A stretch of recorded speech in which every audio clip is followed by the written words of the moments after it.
got John Hawkins here. Known you since 2010, something like that.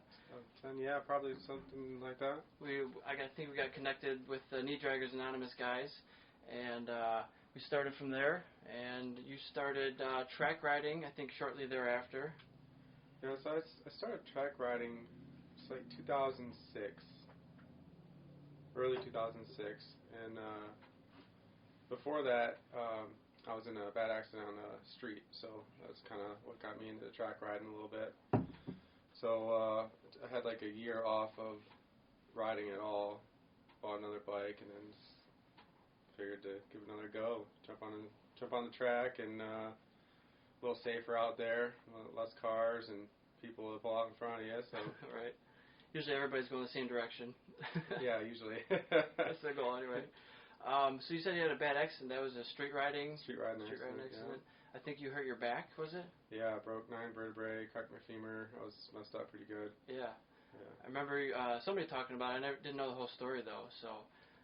Yeah, 17-year-old kid pulled out in front of me.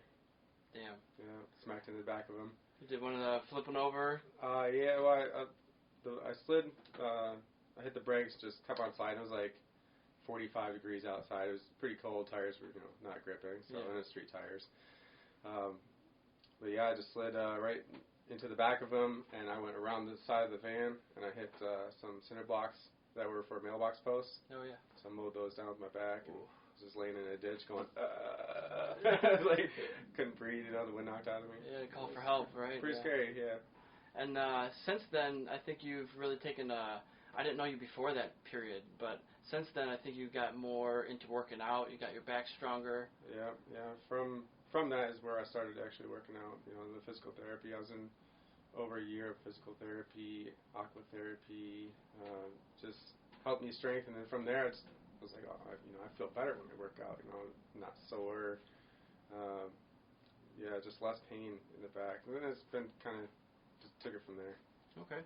Yeah, it's interesting, the progression here. You just took it and ran with it instead of just do the bare minimum so you can get through PT and then you're done with it. Yeah, they were saying that I wouldn't be able to lift over 50 pounds or something after that. Yeah. It was like, I didn't want to listen to doctors. So, just made it stronger. It's the only way to go. Now it's just something I just have to do. It just keeps me sane. Yeah, and you work out a couple times a week now, or? At least 4 times a week, if not 5.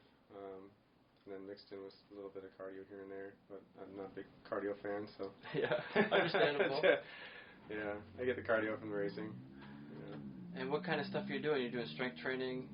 Yeah, mostly strength training. More or less lift heavy, lift often, kind of. I'd like to mix it up, do like a high rep week, and then move it to more weight, less reps as you go through. Switch it up, make your body guess what you're going to do next. Yeah. So it's get more growth, confuse the muscles. Yeah.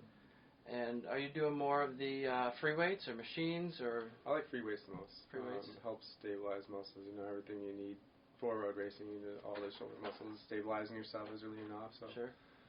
Free weights is where it's at. Get out of the being stuck in one motion on the machines. Yeah. And squat, bench, deadlift. Yeah, absolutely. Squat rack's where it's at. We got to strengthen the whole legs. Yeah. That's first. Monday is always leg day. You got set days for everything? You usually start off Mondays legs, and then I'll jump into shoulders because it's best to hit the weakest muscle group after after legs because it releases the most testosterone in the body. So just helps build that area. So my shoulders are really weak. Screwed them up over the years, so I like to hit those right after. Yeah, and then it's also switch it up with not just high reps, doing like push-pull stuff. So after a couple months, I switch up the workout to make things interesting too. Yeah, confuse the body, confuse the muscles.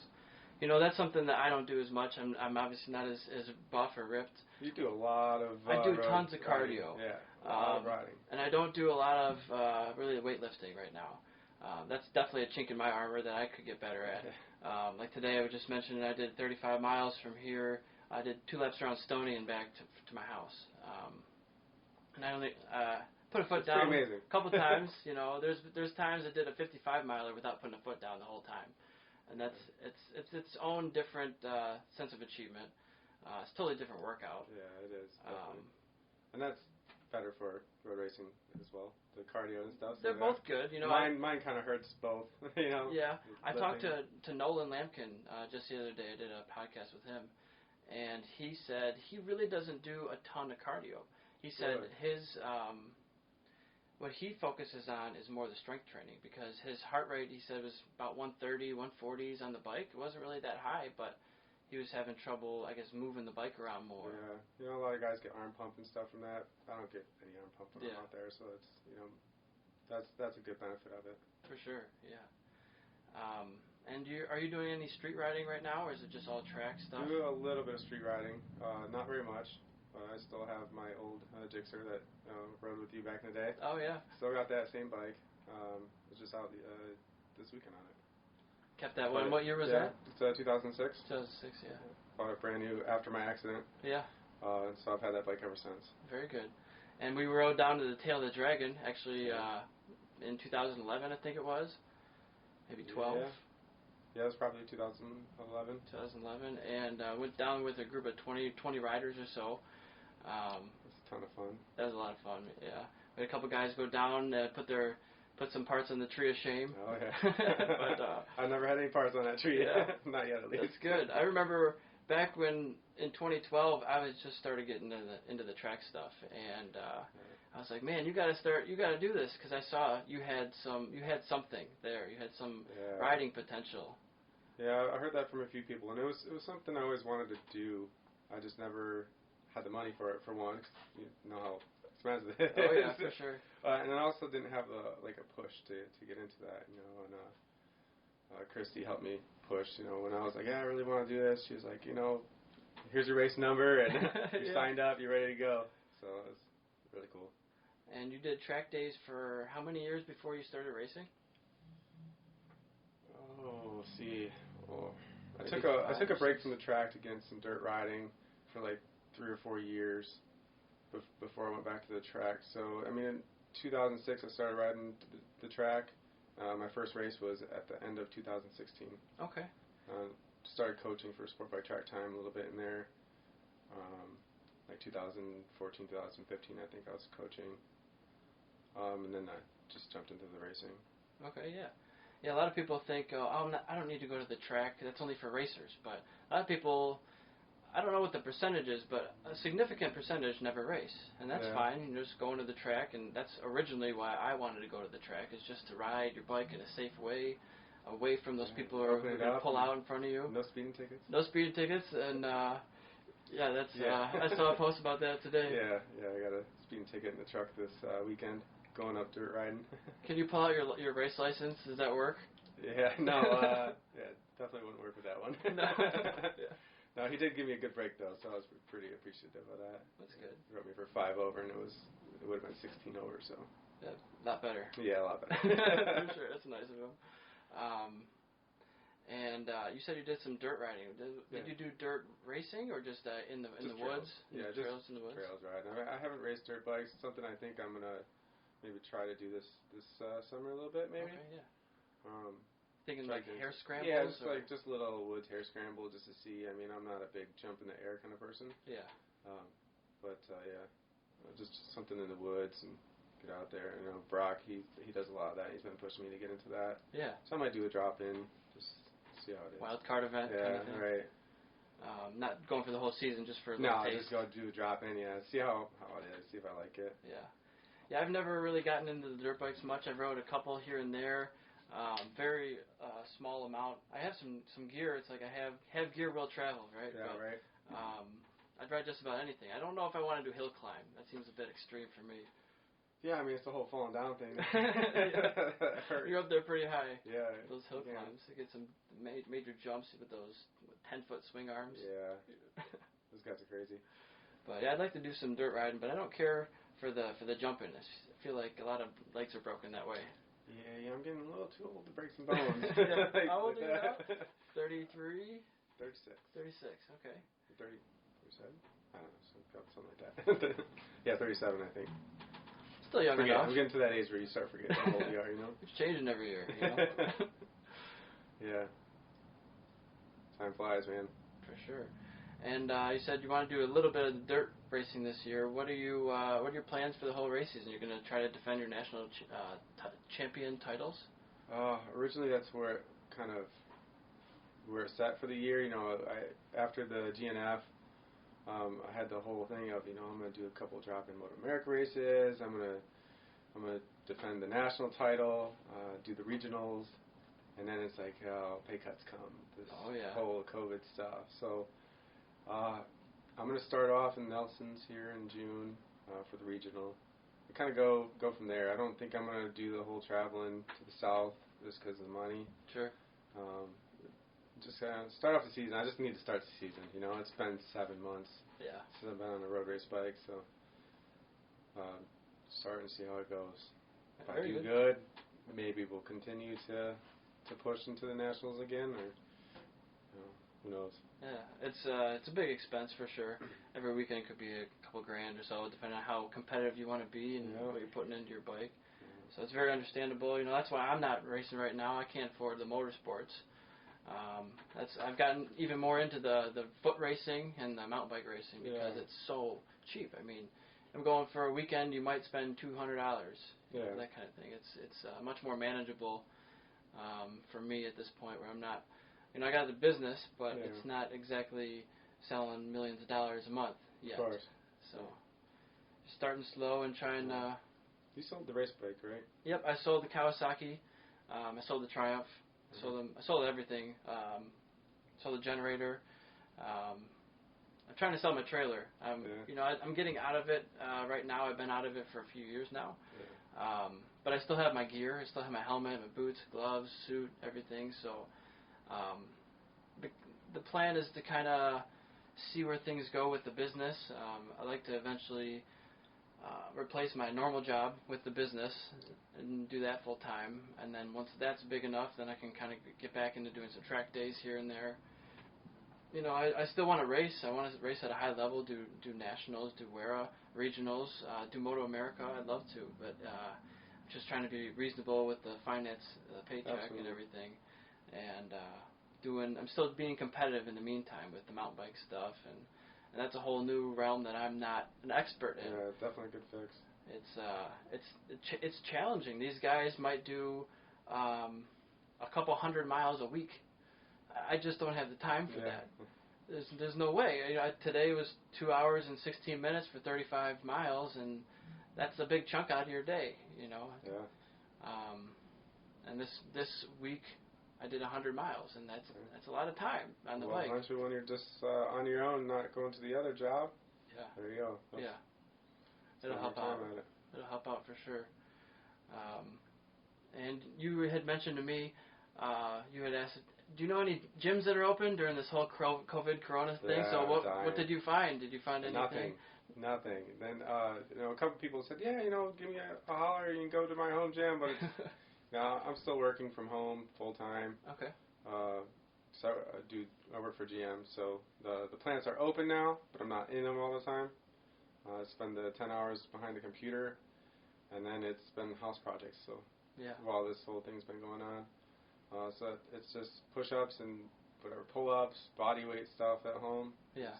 Got one of those. It's not the same. Those door hang units. No, I had one a long time ago, and we donated it probably because it was collecting dust in the house. Probably donated it 5 months ago. Okay. And that's why I'm like, dang it, too early. I should have kept it. Yeah. So not a whole lot of workout equipment. No, there's nothing. You know, so we just remodeled the bathroom. It's like flipped a heavy towel. I guess it's not the same, but it's at least I'm moving. You know, I'm just not sitting on the couch feeding my face. You know. For sure. Eating bonbons. Yeah. So at least staying active. Nothing with the weights. You know, all my clothes are starting to get baggy on me now. So definitely hoping the gyms open up soon. For sure. Yeah, June 12th now, I think, is going to be the day. Yeah, and I don't think it's for sure they're going to open it June 12th. We're going to reassess and see what's going to happen after that. So you said you've been working from home. What does that change like for you in your daily work? Pretty much, I'm a controls IT integration engineer for GM. Okay. So I can do 90% of my work from anywhere. It's just the validation that I have to do on the plant floor or in like the OEM that I have to be in another building. So day to day has been pretty much the same as me sitting in the office. I'm working with Germany, Spain, Okay. All these different places. So Yeah. But we're getting down to crunch time where we're going to have to start traveling again. So things are going to change here soon. Yeah, for sure. And what outside of your work is different? What do you think the last restaurant you went to and sat down and ate was? I went to a restaurant this weekend. Did you really? Yeah. They had it open? Open up north. Okay. Yeah, so we went up dirt biking and we were leaving. I saw this open sign on a restaurant. I was like, no way. Yeah. I was like, they're open. We're going in there. Doesn't matter what kind of food they had. Let's do it. It didn't matter. You know, it was like bar food. I don't know. It's probably old food that was frozen forever, but we didn't care. It was nice to sit in a place. People were normal. You know, it was a good taste of normalcy. Everybody had masks on, or 6 feet away, or not really. You know, people were like 4 to 5 feet away. Yeah. I mean, they seem to be cleaning up stuff. You can smell bleach on everything, you know. So yeah. But it was really nice to sit in the restaurant. It's been at least a couple months of not going out. Yeah, I think the last one for me was March 14th or something like that. Yeah. I haven't been able to get up north yet. It was just before St. Patty's Day. Yep. Yep, it was like that Thursday, I think. Yeah. Yeah, so it was real nice. I would recommend going up north, just going to a place just so you feel normal again. It's going to be another month here. Yeah, it's a much smaller town up there, so maybe they don't have as many cases. And I think we're over 5,000 now. That's it. Of course, now that people are traveling, it's going to maybe spread a little bit more. But have you known any people who have been sick from this, or? I've known people that have the antibodies, but they've never had a symptom. So they were just asymptomatic. Nurse and her family, they were asymptomatic. Yeah, they didn't have any kind of symptoms whatsoever, but they were tested and they have the antibodies. It's so strange. It's like maybe they felt bad for a day, but it wasn't enough on their system, you know. Yeah. Stay healthy, exercise, you know, eat right. Take vitamins. Take your vitamins. Eat your vitamins. It's so simple. Eat your broccoli. Right? Brush your teeth, all that stuff. It helps out. Yeah, normal. Wash your hands like everybody should be doing normally. You know? Yeah. It's like I'm thankful that they're finally preaching that, because so many people don't. Yeah. It's such a common thing. And I've been doing probiotics for a while. You know, people go back and forth, and does this really help? Does this make a difference? I think the research says that no, it doesn't in the long term. But I think it affects my mood sometimes. Yeah. Like when I have a probiotic, some people don't like the taste, or it's bitter or whatever. But I enjoy it. I think it's like a medicine kind of thing. Yeah. So everybody's different. Find stuff that works for you. Yeah. What kind of supplements do you take with your working out? Are you taking a lot of protein or? Just whey protein. I usually will have a morning protein shake, and then I'll do some post-workout, like a cell mass afterwards. Okay. After workout, just get a little creatine, a little glutamine, some sugars, you know. Yeah. That's it, really. You're not a pre-workout kind of guy? No, I used to take a lot of pre-workout, and then I wouldn't sleep at night. Okay, too much caffeine. Yeah, maybe? so, I mean, if I'm really dragging, I will still take a little pre-workout, just enough to get me in there, you know, like a half scoop. You know, they say like 2 scoops of that stuff. I'd be bouncing off the walls. Yeah. And I'm a caffeine junkie, and I'd still be bouncing off the walls, but just take a little bit of caffeine. I might drink a Monster or, you know, some kind of caffeine just to get me going, but not pre-workout. Okay. Yeah, too much adrenaline maybe. Yeah, it's just too many years of doing it, I guess. You know, since 2006, you know, or right after my accident in 2005, so 14 years. Pretty much 2006, and after that, never really cycled off of it. It was probably a good 10 years of just taking it. Yeah.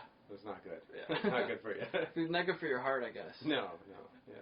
I've noticed sometimes, like I'll have a coffee drink in the morning, and then I'll have sometimes later on in the day another like X-Science energy drink, something like that. More healthy, no sugar energy drink.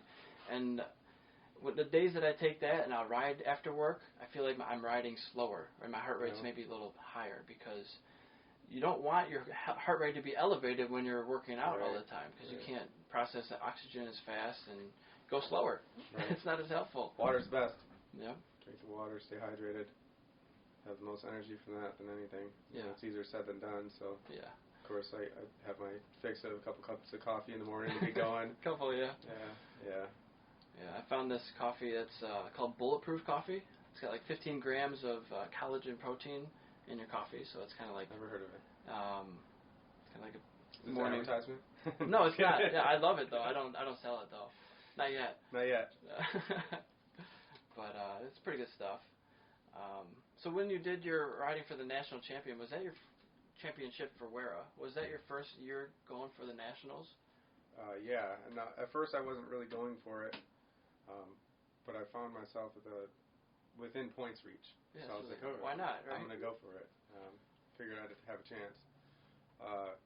And I was down. I think I was up 3 points for going into the GNF in one class. Okay.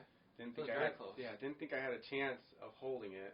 I've only been to Barber once before this GNF, and then I was down 11 points, I think, in the next class. It needed a crash out in order to win, and it was pouring down rain, so I was like, anything's possible. Sure. So, unfortunately, Drew crashed out in front of me. And good for me, bad for him. Yeah, but, that's how it goes. Yeah, that's racing, right? Yeah. Yeah, it's crazy. Take advantage any time you can get. You don't want him to Didn't think go I'd down, be in that position at all to nail that title. But yeah, sometimes it works out that way. Yeah, it's insane. And so, how many rounds is it for the national? They go to Barber for the GNF. They do Roebling, I think. I think it's 7 rounds. 7 rounds. Yeah, 7 or 8 rounds. Yeah. And those are pretty technical tracks. They do Nelson for that as well? Nelson's in the Nationals, Mid-Ohio, pit race. Okay, yeah. They do the new configuration of Pittsburgh. Yeah.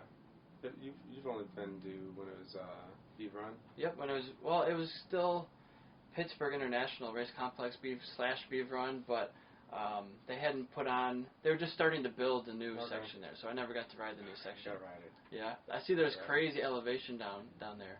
Yeah, it's a ton of fun. I mean, it's everything to fast S's, hard braking. Yeah.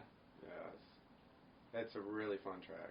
I rode the kart track a couple times. I haven't been on that. We did laps. I do want to get on that. We did laps when on our off time from the motorcycle racing and the track days when we were there, and they actually did like a feature like they do at Kart to Kart. They did a practice, qualify, race, and then they did a reverse grid based on the finishing positions of that.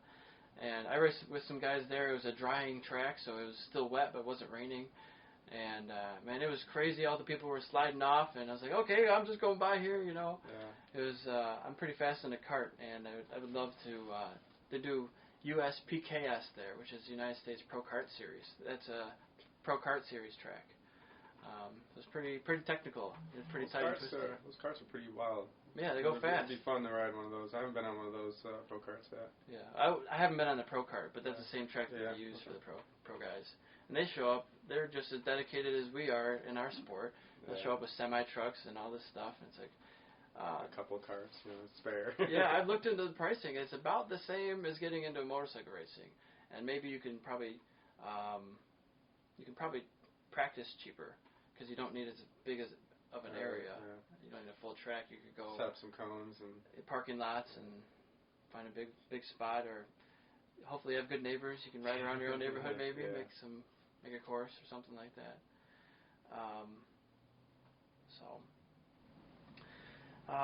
You did your bathroom remodel. Tell me about that a little bit. What was involved with that? You did everything, or just tile? Yeah, we did everything. So originally it was going to be contracted out. So we just did the basement this winter. Okay. Over our winter break, and I was just like, I'm done with home projects. You know, I don't want to do any more. But the bathroom was the eyesore of the house. Yeah. It was straight 60s. Pretty old. Yeah, from like the brownish pink tile in there, and it was bad. So we had a guy come out and give us an estimate, and we were like, we're gonna hire this guy. Yeah. And I think it was the next day we got the state of emergency, and work was like, hey, you're working from home. I'm like, what am I gonna do for the next month? There it is. Yeah. So we dug into it. We did everything. I had to rip out the entire floor. There was some rot by the tub. Okay. And underneath where the toilet was, from all the years of it just water splashing, leaking, or whatever. So we cut out the whole subfloor, ripped out a bunch of drywall, redid the plumbing, Just everything, bottom up. And it looks pretty good now. It's all finished. It's all finished. I don't know if you see. I saw some pictures online? Yeah. I'll have to send you an updated picture. Chrissy just finished up the last few touches on it, so some art on the wall and everything. Yeah, I think she just finished the handles on it. We got a couple of little paint touch-ups and we're done.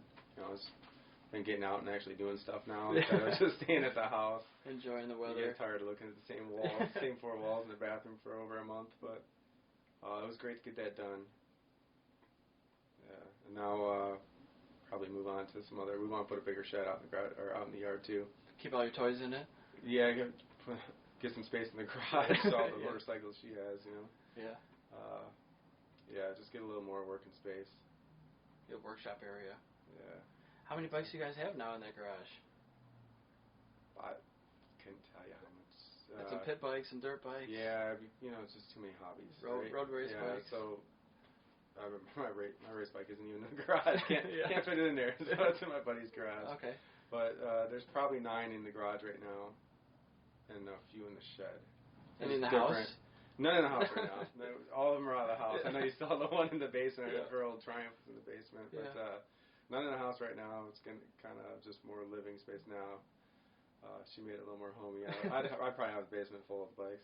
Yeah, I've done that before. It's a pain if you don't have a sliding door to lug it down the stairs. The frame. I've done that before. Yeah, we're blessed. We have that walkout basement, so just roll them right in the door. It gets a little too easy to put them inside.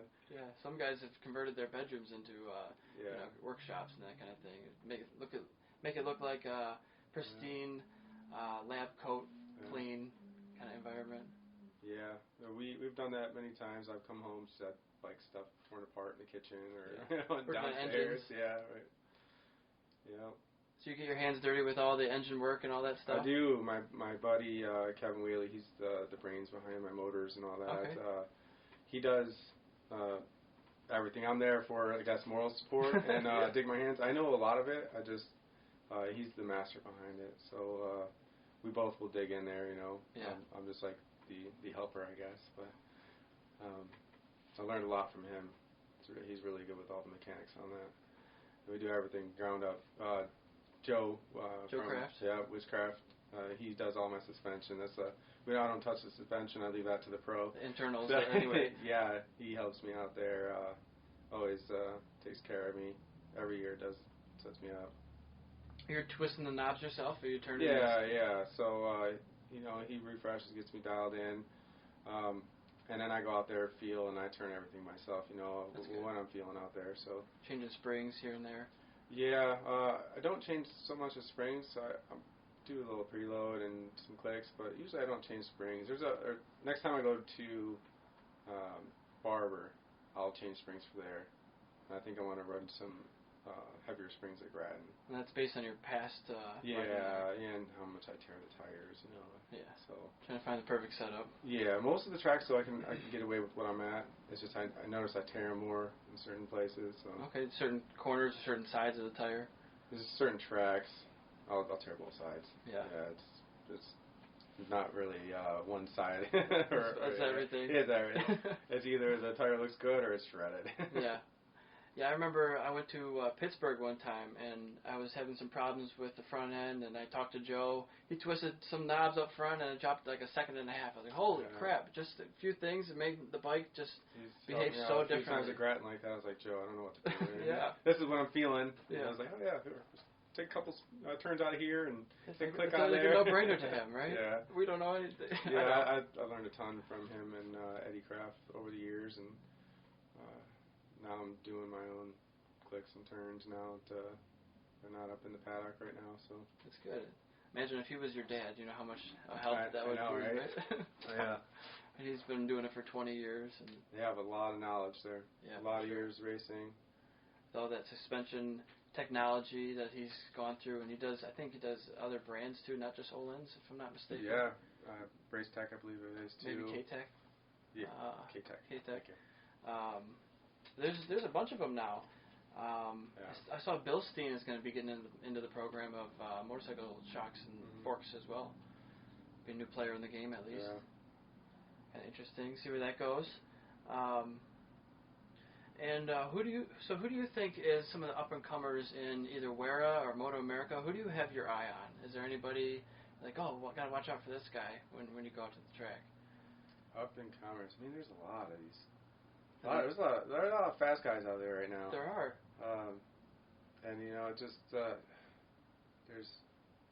just depends who puts in more time. The guys I'm running with right now, like Drew Lamoureux, he's a really fast guy. He can do some damage out there. So I think he's going to do good as long as he keeps at it and continues to do some Moto America stuff. He's going to be a real competitor out there. And what kind of bike is he on? Is he on a Triumph? He was on a Triumph. He's on an R6 now. Okay. He came to the dark side. Got tired of me beating him. Yeah. I see everybody's on those kidding, bikes. On those Yamahas. That's the bike to be on, it seems like. That and the Cowies. There's Cowies now. They have a lot of contingency out. I think they're up in their contingency this year, or if not, they did last year. So I know a lot of the guys are changing to Kawasaki. I always liked that brand. I felt comfortable. It was like I sat on the 250 at first when I had that one, and it just felt right. Yeah, I think Triumph's going to probably die out of the paddock. It's going to be R6s and Cowies, Everyone knows those two there. I mean, there's no support for Triumph anymore. Yeah. They've stopped their entire race program, I think. And but I mean, even the Yamaha is not really factory anymore. It's done by Attack Graves Monster or something like that. Yeah. So things are changing. No factory. Things are changing. The Suzukis are run by Team Hammer now. Yeah. There's I think maybe one Honda in the whole field. They're not really supported. Yeah. They haven't had a new. I mean, it's been a while since I had a new platform. It seems like. I think you see a lot more Yamahas than anything out there. Yamaha's pretty much dominating everything in Moto America, it seems. I saw Nolan. He was up to 7th in his race today. I didn't see the finish of it. I didn't watch the races today. Plan on do that But later. Yeah, I watched Saturday's races last night. Yeah. And then they had some good. Rocco Landers was a guy to look for. Yeah, He's at 15, I think he is. Yeah, young. Yeah, there's a lot of young ones out there. Man, I wish I was doing that at that age. Yeah. 17 years old running pro races. I just wish. Yeah. Did you have that dirt experience growing up? What did you start on? No, I started riding mini bikes when I was a kid. Probably like 7, 8 years old. So just little mini bikes around the neighborhood, backyard, dirt roads, terrorizing the neighborhood. Yeah. I didn't really ride sport bikes until... So it was just mini bikes, a friend's dirt bike here and there, growing up. I never had the money for any of that, though. And then 2003 or 2004, so I got the first sport bike of mine. And then I bought the dirt bike after 2011, I think I got the dirt bike. Okay. So that's when I started riding dirt. And just try to do something cheaper. Yeah. Go spend $50, go ride in the trails. Yeah, and you did that just this weekend, right? Yep. And tell me about what you did. What kind of riding? Is it? It's not. Were you on close courses or just out in the woods, RV trails? Or RV trail. Yeah, just find a trailhead and go out there and do the loop. Yeah. Yeah, they're usually like 25, 30 miles loops. Okay, big loops. Yeah, all through the trails. When you say loop, it's going to come back to the same point. You're not going to get lost in the woods. Eventually, right. But yeah, they're just all over the woods, winding, hills, whoops. There's all kinds of different terrain. And you're familiar with that particular one, or is it just like the first time I'm going to try it out? This is the second time on that trail. Okay. But, so you know a little bit what to look for, but can't really memorize it. I mean, dirt's all unpredictable, so it helps with the road racing. You can get out there and you're just bouncing off stuff and sliding around. Yeah. And it really helps with the road racing because road racing is mostly predictable. Right. But when you get a slide, you're not going, oh crap. It's kind of your talents kind of kick in. More instinctual. Yeah. Yeah, I don't have that dirt experience, so I don't know about all the trails and all that. Yeah, just get out and slide around in it. Yeah. Even the little mini bikes, getting out there, cart to cart. We were riding those little mini bikes around there, sliding around. That helps. It's great training. It's great training. And what are you riding at cart to cart when you go there? Is that a 150? No, I was on a little 50cc Honda. Yeah. And then I just put a 88 kit in it a year ago. So we got out in the 88 class, and then now this year I didn't go at all. This year I was too busy with other projects, but usually it's the 88cc. It's fun. That's a championship, or is it just individual races? Or they did a championship 2 years ago, I think it was. It's all really just for fun. But it's fun, you know, and stuff. But nobody takes it that serious. A few guys do.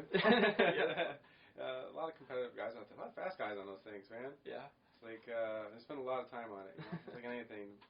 Practice makes you better. You get into it, the more you get into it, the more you want to spend on it and do better than the next guy. Yeah, those things are a lot of fun, though. You'd recommend that to new riders? Absolutely. You know, you can't. I mean, you can get hurt. You can break your bones on that too. But it's not like you're going 100 miles an hour and flipping around. You know, ride one of those little things and see if you like it. Maybe 50 at the most. Yeah, 50cc. Get out there and put some street tires on it.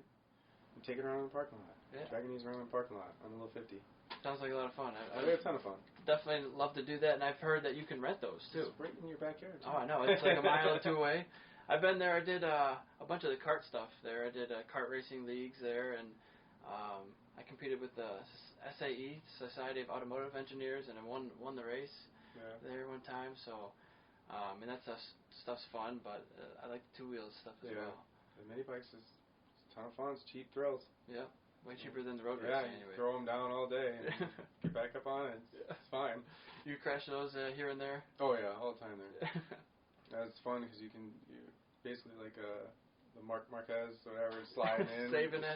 Saving, you're pushing yourself up with your knee. Yeah, that's fun. It's a ton of fun. And you're already on the ground, so it's not like you're falling anywhere. Yeah, you're falling a foot. For sure.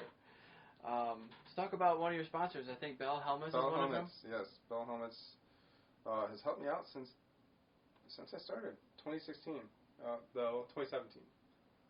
Yeah, so originally I had a shoey when I first started, just left over from street riding. Yeah. And I was kind of drawn to the bells. I think I picked up a bell before I won a bell sweepstakes they had online. Yeah. So, you know, I just entered the contest online, and a guy called me up and said, "Hey, you won this contest." I'm like, "Oh, wow." So I got it was the Pro Star. Oh, yeah. So that was my first expensive bell helmet. And I wore that, and I just fell in love with it. And I was like, "Hey, you know, doing this racing, you know, how about, you know, kind of sponsor me along, you know, help me out here." So yeah, sure. So I would send them, you know, my results after every round, tell them a little bit of story, and it's been with me since. I love them. Love my bell helmets. That's good. It definitely protect you a couple of times. I've had quite a few crashes where I've tested them out, unfortunately. They work, right? They work well. You know, I'm still here, so I trust my life with them. That's good. You know, helmets don't stop concussions, but they stop skull fractures, which is really important. Yeah, the helmet has to take the impact, so your head doesn't. You know, so. And are you? I see you had quite a few as well. Yeah, I've had a couple of smashes. This was one that actually has a hospital sticker on the top. You don't normally get that. Oh yeah, no, I haven't had one of those yet. Luckily, so far. Yeah. You know. Do you normally like the tinted visors, or are you normally a clear shield kind of guy? You know, I started out with clear shield, and then I went tinted, and normally it's just tinted. Yeah. Yeah. After I got used to it, but I love always it. before I was always a clear shield guy. It's just like earplugs too. I was never an earplug guy. So, you know, until other people are like, you know, if you want to go faster, do that. So. Oh yeah. And now, if I were to go out without earplugs, I remember I went out one time at Road Atlanta without them. Like, oh no, they're not in. I couldn't. I just did the quickest lap and then came back in, and I can't ride like this anymore. Yeah, I've done a few practices like that where I'm like, man, first lap, you're like, what am I doing? It's important after a while you go deaf. I'm sure Same like thing, the MotoGP bikes. Same thing with the tinted shields. You're not squinting with the sun. You know, it just I think it helps. You know, as long as it's bright outside. Yeah, I have worn it though at dusk at Nelson Ledges, and it was like a dawn till dusk type of event, and It wasn't run by STT, and so we went into the darkness time frame, and I couldn't see my braking point anymore, and I went off the track I had a tinted shield on. I ended up moving it up because I couldn't see anything. I want to stay out, you know. Have you been on Nelson since they repaved it? I haven't been on it since they repaved it. I saw somebody's posting a video of how smooth the track looked. It looked like a barber curbing. I was like, oh man, that used to be something really you would good. never touch. Yeah. Nelson used to be one of the worst tracks in the country that everybody used to say. That's what I hear. I never rode on it when it was that bad. I remember I lost my GoPro on it. It rattled off my bike. It broke the casing. I almost sprained my ankle walking it. You know, it was just terrible. But I always went fast there. I always I don't know why. I guess I'm fast at entry tracks. You know, entry turns. If it's a fast entry turn, I like those, and Nelson Ledges has a lot of those. It's a wide open track. It's wide open, and the kink. That's. Yeah, my first time going there, you sent me a message for like, hey, you know, just hold it wide open on the kinks. I'm like, well, the first time I hit the kink, I was like, the first kink, and I was like, no, he meant both kinks. I was like, oh no. I was like, I gotta hold it open there. Well, the thing is, I guess one of the reasons I went so fast when I started is I read that book, The Twist of the Wrist, and I read that cover to cover like 5 different times. And they say if you want to go fast in the fast parts. I mean, it sounds obvious, right? Yeah, but absolutely.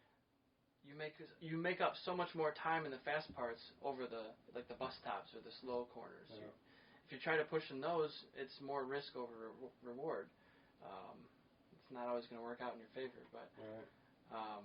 You can also go wide in the kink, and that can be bad too. I remember I passed a guy, I lapped somebody in the race, and I thought he was going to take it tighter, or as tight as I normally take it, and my outside, I think, arm brushed his bike, you know, passing him at the kink at Nelson.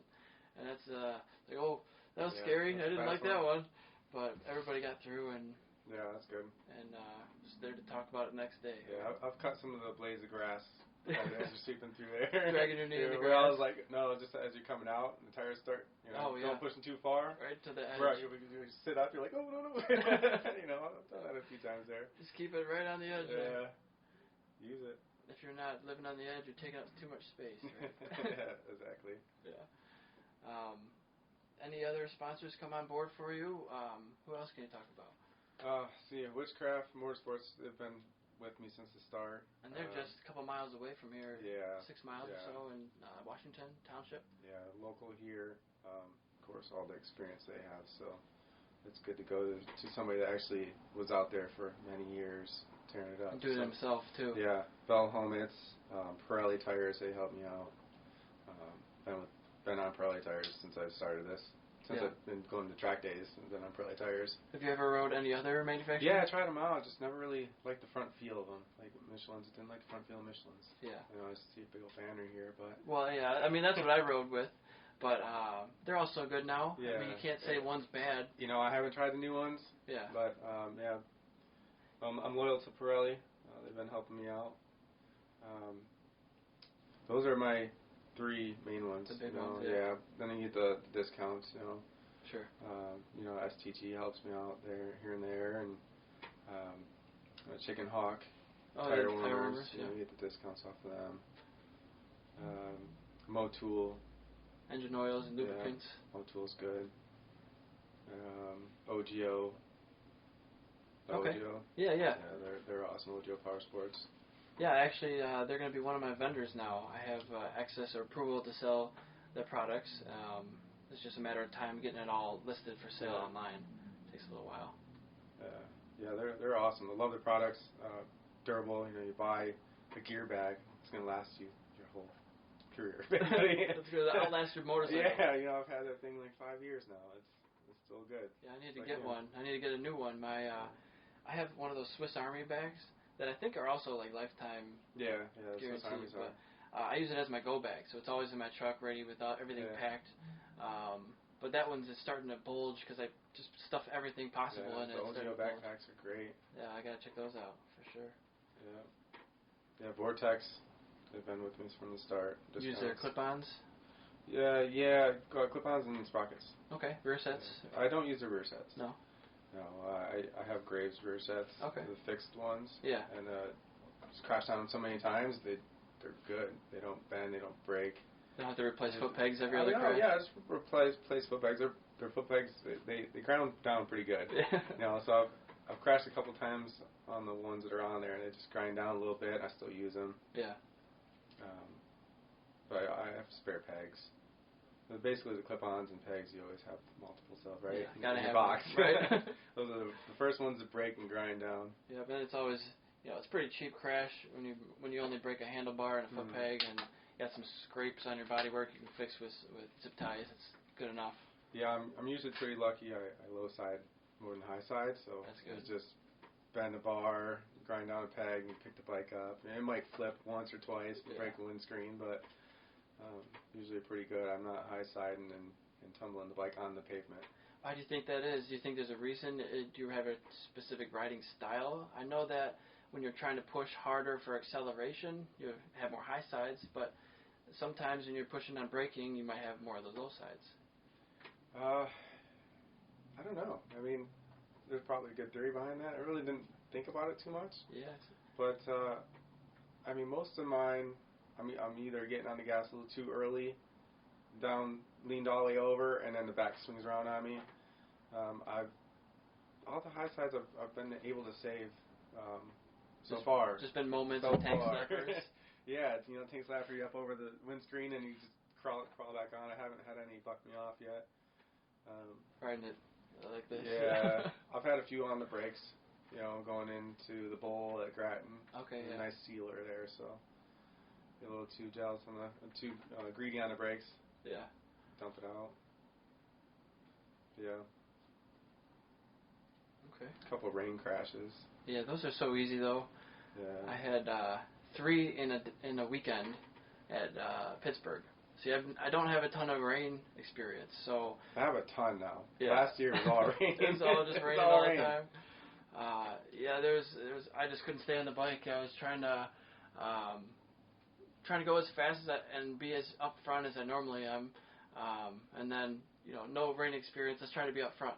Yeah. That's not a good combination there. You got to take it easy, see where you're at, learn from everybody else falling down before you fall down, right? Yeah, my rain crashes were being too greedy on downshifts. Okay, so on braking then. Yeah, it's just trying to get a downshift in a little too hard and spinning out the rear and wanting to lean it in. Oh, yeah. So I just bring the rear right around. Yep. Happened quite a few times, I mean. Yeah, mine I think were all pretty much on the gas. I was trying to get on the gas too hard and spinning up and catching it and then spinning up and then not catching it. Okay. The second time. And one coming around to the front straightaway before you take that left-hand kink there. What track? At Pittsburgh. Pittsburgh, yeah. One at the top of the hill. We were turning right, left. I high-sided in the first one was that weekend. What kind of off-camber there, too, I think, a little bit, right? It's a difficult one, yeah. I didn't want to change my tires. I was on DOTs, and I didn't have a whole lot of money. I was towing with the Pontiac Sunfire at the time with an open Harbor Freight trailer, no money. And I didn't want to buy rain tires. It's like, I could probably get through it, right? So I go through on the back section where you take that left kink there, going pretty fast, 130, 104, I don't know, in the rain, less than that. But I high-sided myself to the moon there, and I remember just sliding forever because it was raining, and just trying to grab the grass and just slow myself down. There's nothing there, thankfully. It's just a field. But it's amazing how much further you slide when it's wet. I tried standing up and falling back down again. Yeah. I wasn't stopped. It's like, I think I stopped. Nope, still moving. Yeah. But you haven't had too many bad crashes, which is I haven't had too good. many bad. My worst one was at Nelson's, the last race of the first round last year. Okay. I got, it was a downshift in the rain going into turn 4, left-handers, big carousel. Oh, yeah. Just got greedy on the downshift going into that. I was trying to push to be up front and spit me off, and that track is so grippy now. It grabbed me and threw me like a rag doll. Yeah. Yeah, I bounced, tumbled. I posted up the video on IG just this last weekend, I believe, a couple days ago. Yeah. But that one hurt. I was bruised up, blood blisters all over the hands, jammed thumb. Yeah, punching the ground. Yeah, one that kind of takes the breath out of you. Hit your helmet on the ground at all? It scraped it a little bit, but it didn't like hit it. Yeah. I still used it. It didn't have any impact. So. And the foam yeah, inside. it didn't have any impact. So it was just kind of like grass, like marks just from just barely grazing it. Sure. I still use it. It's hung up now, but I think I still use it for like half the season. Yeah. After that. And now they're all 5 years and they're done, right? Yep. The helmet rules. That's it. It's pretty quick. You know, I think some of my helmets I didn't even get at the manufacture date, so you lost a couple of years right there, right off the top. It's important to crash right and not put your helmet on the ground. You lost that. You lift that up. You don't want to grind that helmet on the ground. Yep, it's important. It could be $800 oops. Yep. For just a small knocking you down there. So you're in Clarkston. Yeah. Last time I was through there were just tons of construction. Is it still like that now? All the roads? They're starting up some more construction right now. Oh boy. Yeah. It died down for a little bit, but now it's back. It's like orange barrels everywhere right now. Yeah. Construction season now that there's less restrictions. I think some people are going back to work. And back up. Yeah, and right where I live, it's right by the Pine Knob Theater, DTE. DTE, yeah. So they're going to be, I think, widening the road. Okay. Right on Walden. Yeah, kind of necessary there. Yeah, and they're building a hotel, and so there's a lot of construction going on right there. Building it up. Yeah. Do you go to a lot of concerts there, or is that you can hear from your house? I used to go to a lot more than I do now, but racing kind of took over, spending so much time away. Yeah. But yeah, it's so close. I'll go to any concert. It's a good time there. Yeah, it's walking distance. It's a couple miles. It's like 2.5 to 3 miles. It's bike riding distance. Yeah, not too bad. I don't know if I'd want to walk. You should pregame in there, you know. Yeah, I just go down like a mile and I'm hitting a dirt road and I take the back way in. So I miss all the traffic of everybody going in the front door. You know the good routes. Yeah, I know the good routes. For sure. Good. And you've been a coach for a while. You said Sport Bike Track Time. Sport Bike Track Time, yeah. Coach. What would you recommend for a first-time, new, never rode rider? Do you think they should go on the street and get comfortable with the bike first, or do you think they can jump on a track and do a novice track day? That's tough, and it just depends on what the individual is comfortable with, I guess. If they're, if they're not gonna, it's important to be calm and collective on the bike. You don't want to freak out. You don't want to overwhelm your brain, because if you do, that's when things go bad. So if they can handle that and be calm on the track, sure, jump right on the track. Take the bike around the parking lot, get your controls, and bring it to the track. Yeah, bring it to the track. I wouldn't really want them to jump right on the main road. Maybe a couple side streets. Yeah. The track is a great place to go. There's great instructors. We take everybody from somebody that doesn't know what they're doing, first time on a motorcycle, to somebody that's really experienced and just wants to go faster. So, always better, I guess, for the track. Yeah. That's where I'm going. Yeah. I agree. I like the street ride, but it's not as fun as using your bike the way it was what it was built for. Yeah, it's just more dangerous out there on the street, I think. Yeah. Wear all your gear, buy the gear, and get out there on the track. Yeah. What was the biggest thing that you learned to make you go faster? Was it braking? Was it learning how to lean off the bike, or accelerating out of the corners safely? To go faster, I guess the biggest thing was like corner speed, of learning my boundaries of how much input I can give to the brakes, how much input I can give to the gas, and then just following faster people, seeing like they can go in there at that speed. And they're opening up the lines, like finding where their reference points were to kind of make my own dots, and just connect the dots with that. And monkey see, monkey do. Yeah, it's reference points and just being comfortable. Okay, yeah. I remember I was going down into turn 1 with I was doing a pro school with Oliver Gooden, and he was my coach that day. So every time he would pass me in a turn 1 and brake like 100 feet later than me. How is this possible? It doesn't seem he's doing it. I can do it. Right. Yeah, it doesn't seem like it's physically possible. And then he does it way better than you. He could probably go another 50 feet or something. And it's just amazing to see the differences in skill level when you go to the track. when you go to the track, you think you're all hot shit, right? And then you see everybody else, and you're like, oh wow, there's a lot to learn here. Yeah, it's taken that. They're going in there that hot. Why can't I? And then slowly increasing to that level, and not just going to that level. Yeah, you don't start at 10. Yeah, you don't start at 10.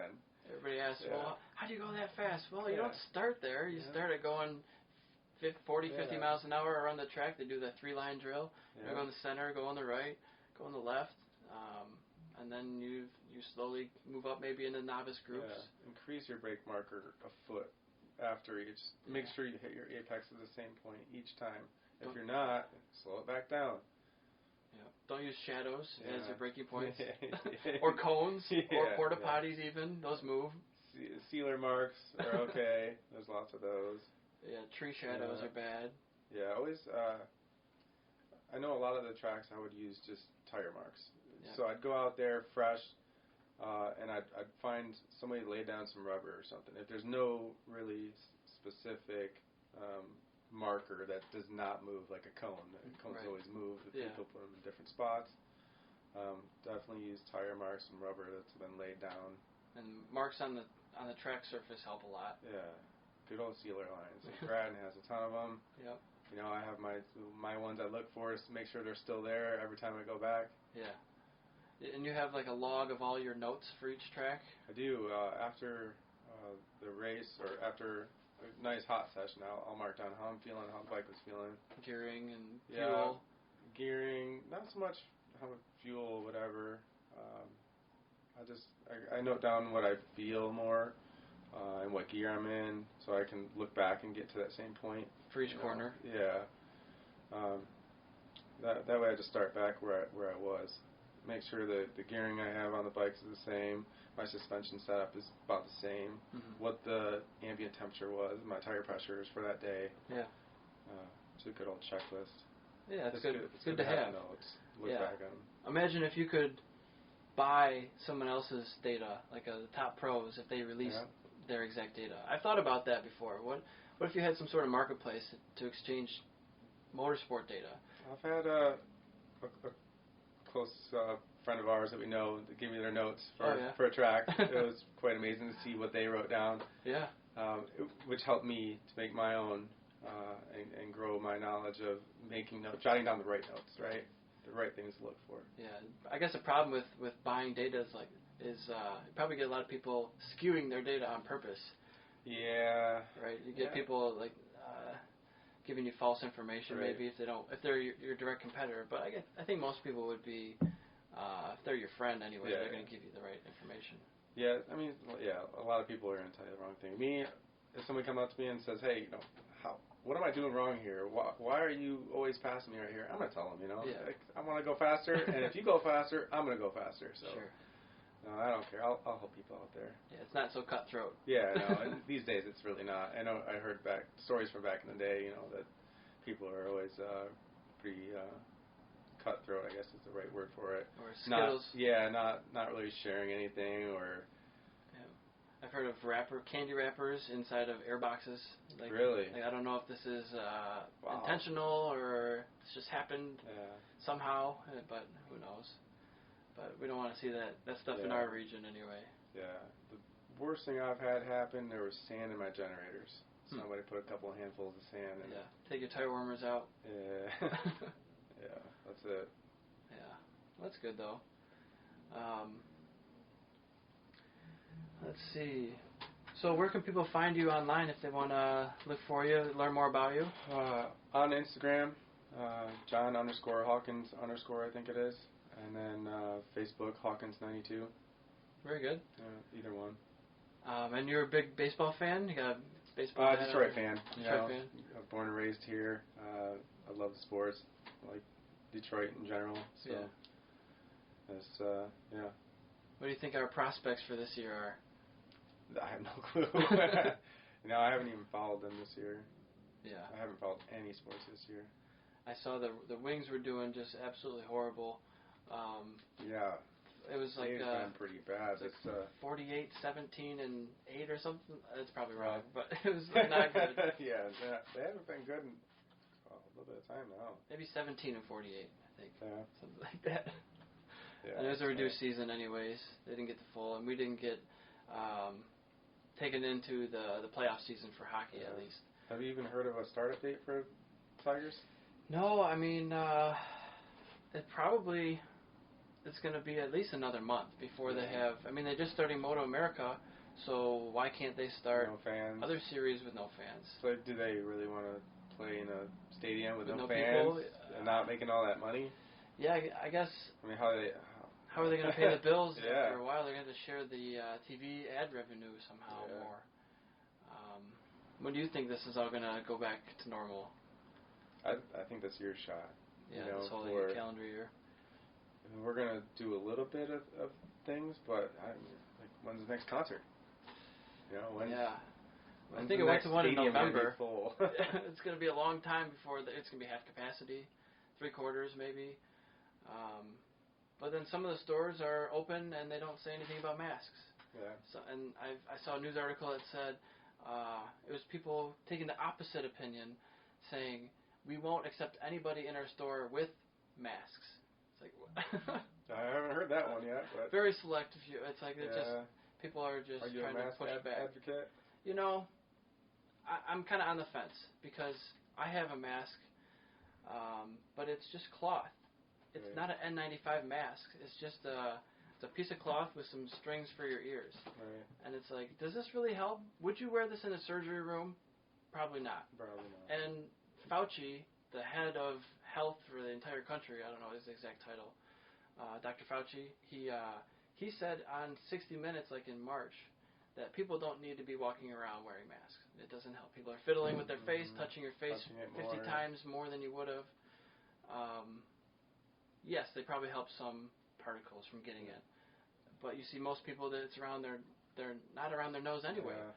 So how is that going to help? Yeah, I think if you're sick, wear it. You know, stop your spread. Yeah. You know, use adult judgment. For sure. You don't want to be in a crowd of 2,000 people maybe right now. Right. And like, I haven't seen my mom. She has some health issues. I haven't seen her since February. So I think some of that is good. I'm not being reckless with it. Right, because you don't know. Could be showing symptoms. You could have it. Yeah, I could have already had it. Who knows? We just don't know right now. We don't know what the long-term repercussions are. Right. So it's going to be interesting to find out and to see what's going to happen. You know, when flu season comes back, is everybody going to lock up again? Is this going to lock up every time? Yeah, it better not. I hope not. The economy can't handle it. No. And we need people working. I have a small business, and luckily I don't have a lot of overhead, which is why I'm still afloat. But if I had a physical location, commercial spot, for a building, and 5 employees even, I'd be done. There'd be no way. So it's tough for everybody. Luckily I started with a group of low-priced items, so I've seen the dollar amount of orders about stay the same, but I've seen a jump in low-dollar stuff, like books and magazines and T-shirts and all kinds of shoes and whatever. That stuff still sells, and that's good for now until I can get everything, all the dropship stuff online, like the Moto D, the Bonamici parts, the quick shifters. Right now we're working on Jim O'Neill Power Sports, and O'Neill Power Sports is who ships my audio stuff. Yep, they're the same. They're the same distributor. So you're going to be a new distributor. I already am. I'm waiting to list it online right now. It just takes time.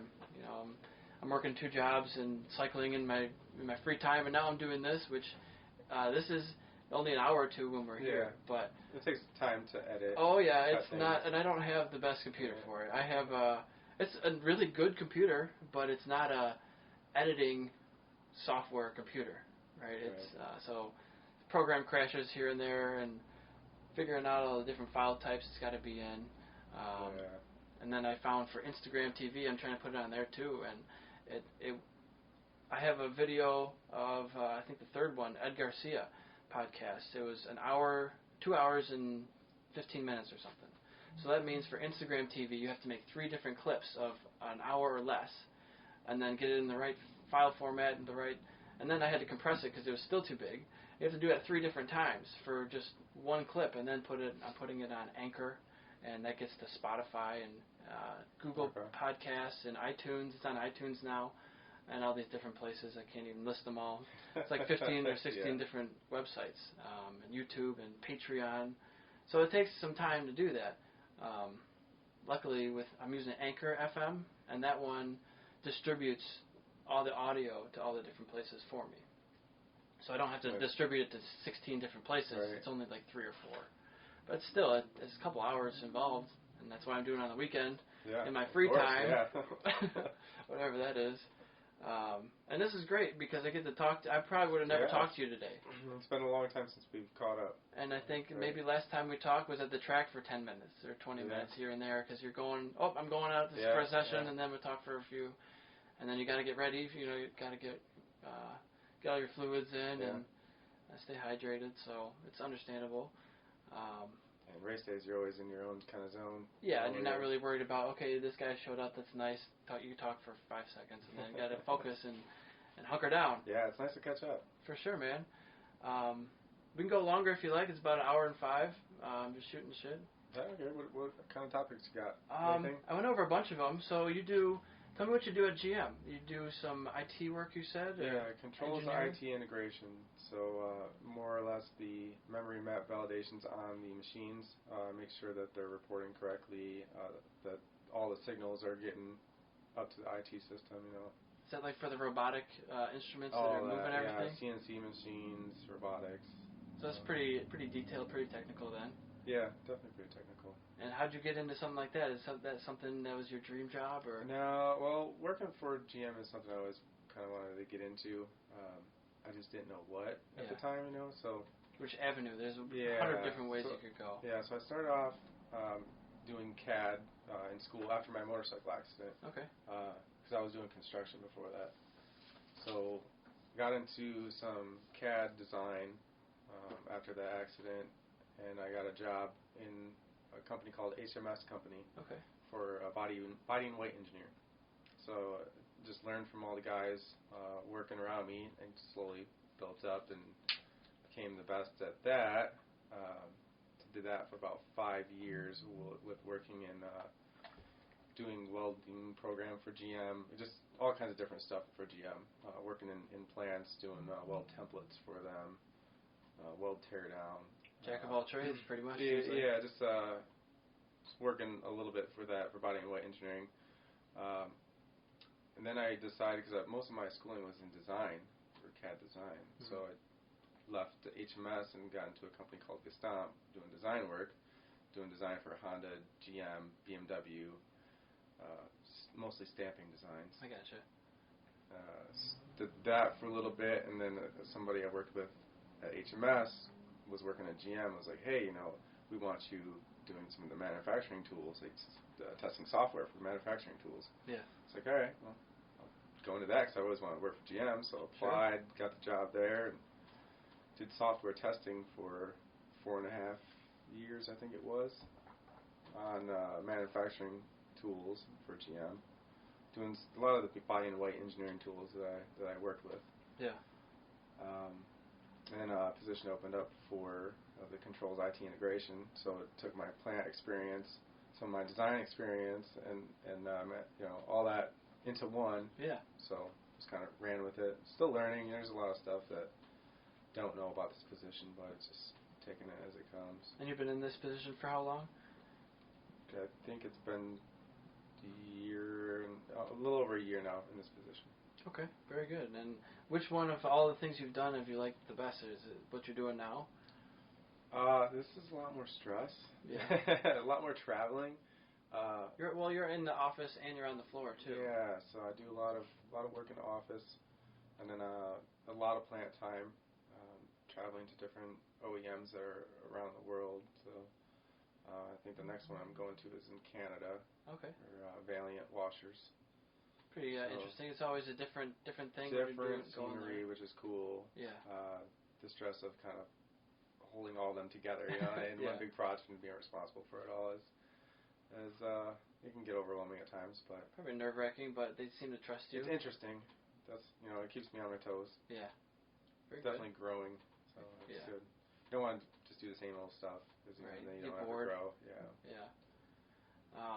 And what about meal prepping? Completely different subject. Are you a meal prepper? I was big into it when, I guess, because working out was like my main hobby. Yeah. It was before I was trying to get into where I was going to go to a show and all that, and I'm not good on stage in front of a bunch of people, so I was like, I'm not going to do that. But I was really big into meal prepping before and looking at all my macros, so I know all that information. Yeah. I don't do that now so much. I just kind of watch what I eat, just be smart about it. Yeah. Life's all about balance, Sure. You so don't want to go so hard one way and then get sick of it. Yeah, I did where you're eating chicken and rice and broccoli and all that stuff every day, and it's all perfect containers, all measured out, weighed out. Yeah. I don't feel like that's a way to live after doing that for a little while. Get sick of it. Yeah, it just becomes old, I guess. So. Yeah. Well, I mean, food is good for nutrition and sometimes for relaxing, but it can't be all one or all the other.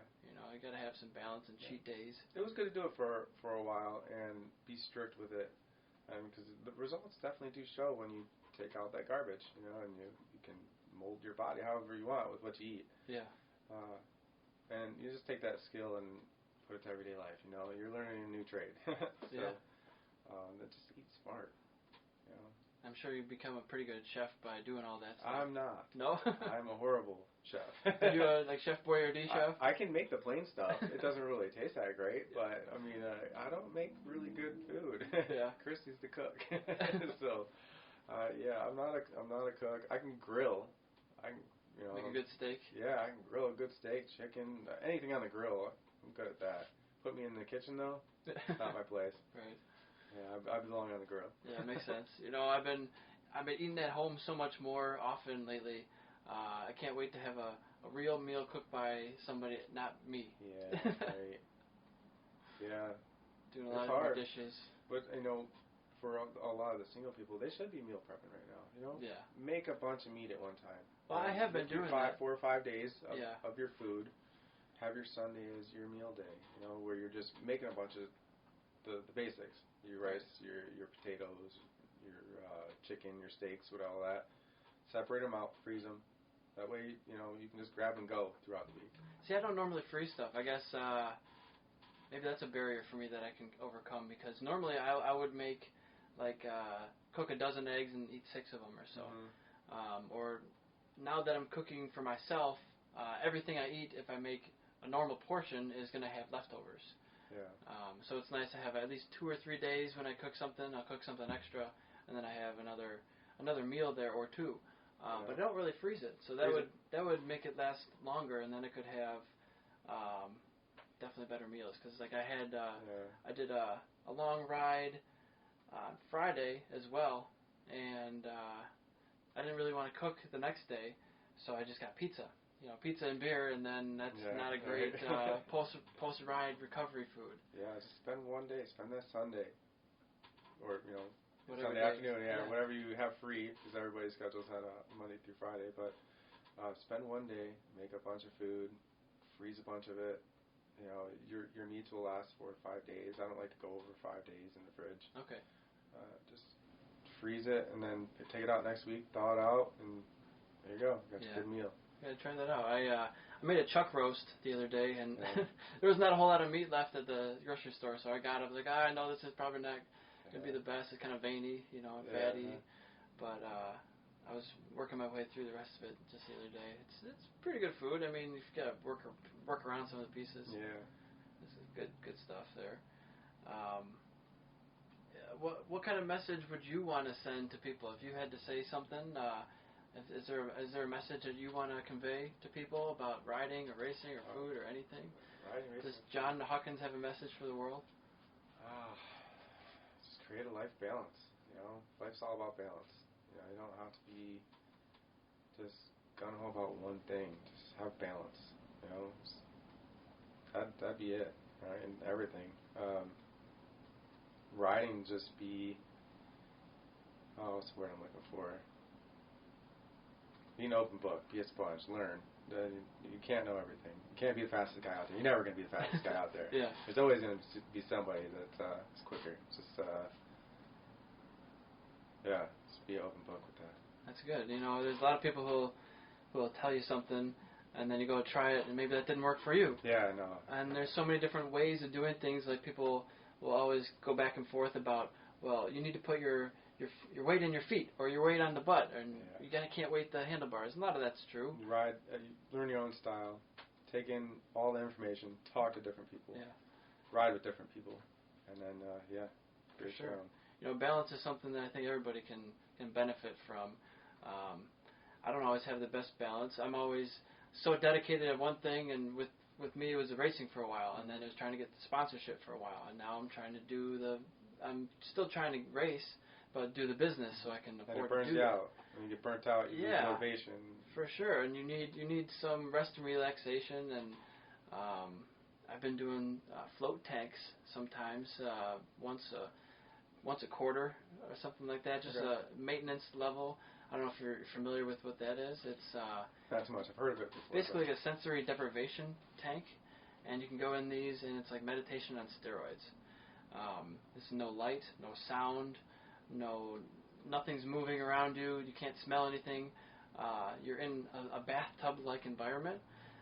You can't feel the water. The water and the air are the same temperature, the skin temperature, and you're floating in a bathtub, a very small bathtub of 1,000 pounds of Epsom salt. So you're actually floating, and you feel like you're weightless. And if you do this, the whole idea is just to it's like meditation and relaxation. And I found it's helpful just getting out of your own mind, because they say, you got your monkey mind spinning all the time, just spewing out random thoughts that aren't true sometimes, and maybe aren't nice to yourself, right? It breaks out of your comfort zone. Yeah, and it's a different realm there. I recommend it because it's so quiet. It's like I live on a main road, and it's loud all the time and noisy, and if you go in there, that's the quietest you've ever heard in your life since you were born. It's just nothingness, and it's pretty interesting. It makes your mind race a little bit, but you can kind of control it, focus on your breathing, and I found it helpful. I haven't been able to go since this whole pandemic thing, but I think I've got some credits now to use. So I've done it maybe 5 or 6 times, maybe more, and it feels like you could be anywhere in the universe. Like you're in the middle of space, just floating. It's really a unique sensation. You kind of forget about your body. Do you do anything mentally to prepare for racing or life? Do you do any sort of visioning or mental preparation you can talk about? Well, I mean, for racing, I would always envision starts. I always watch riders meeting. What the flagger's doing, how they're going to start, and I will multiple times. I will just practice my start in my head. Yeah. So you're going through the controls. Yeah, going through the controls. Of what I'm going to do.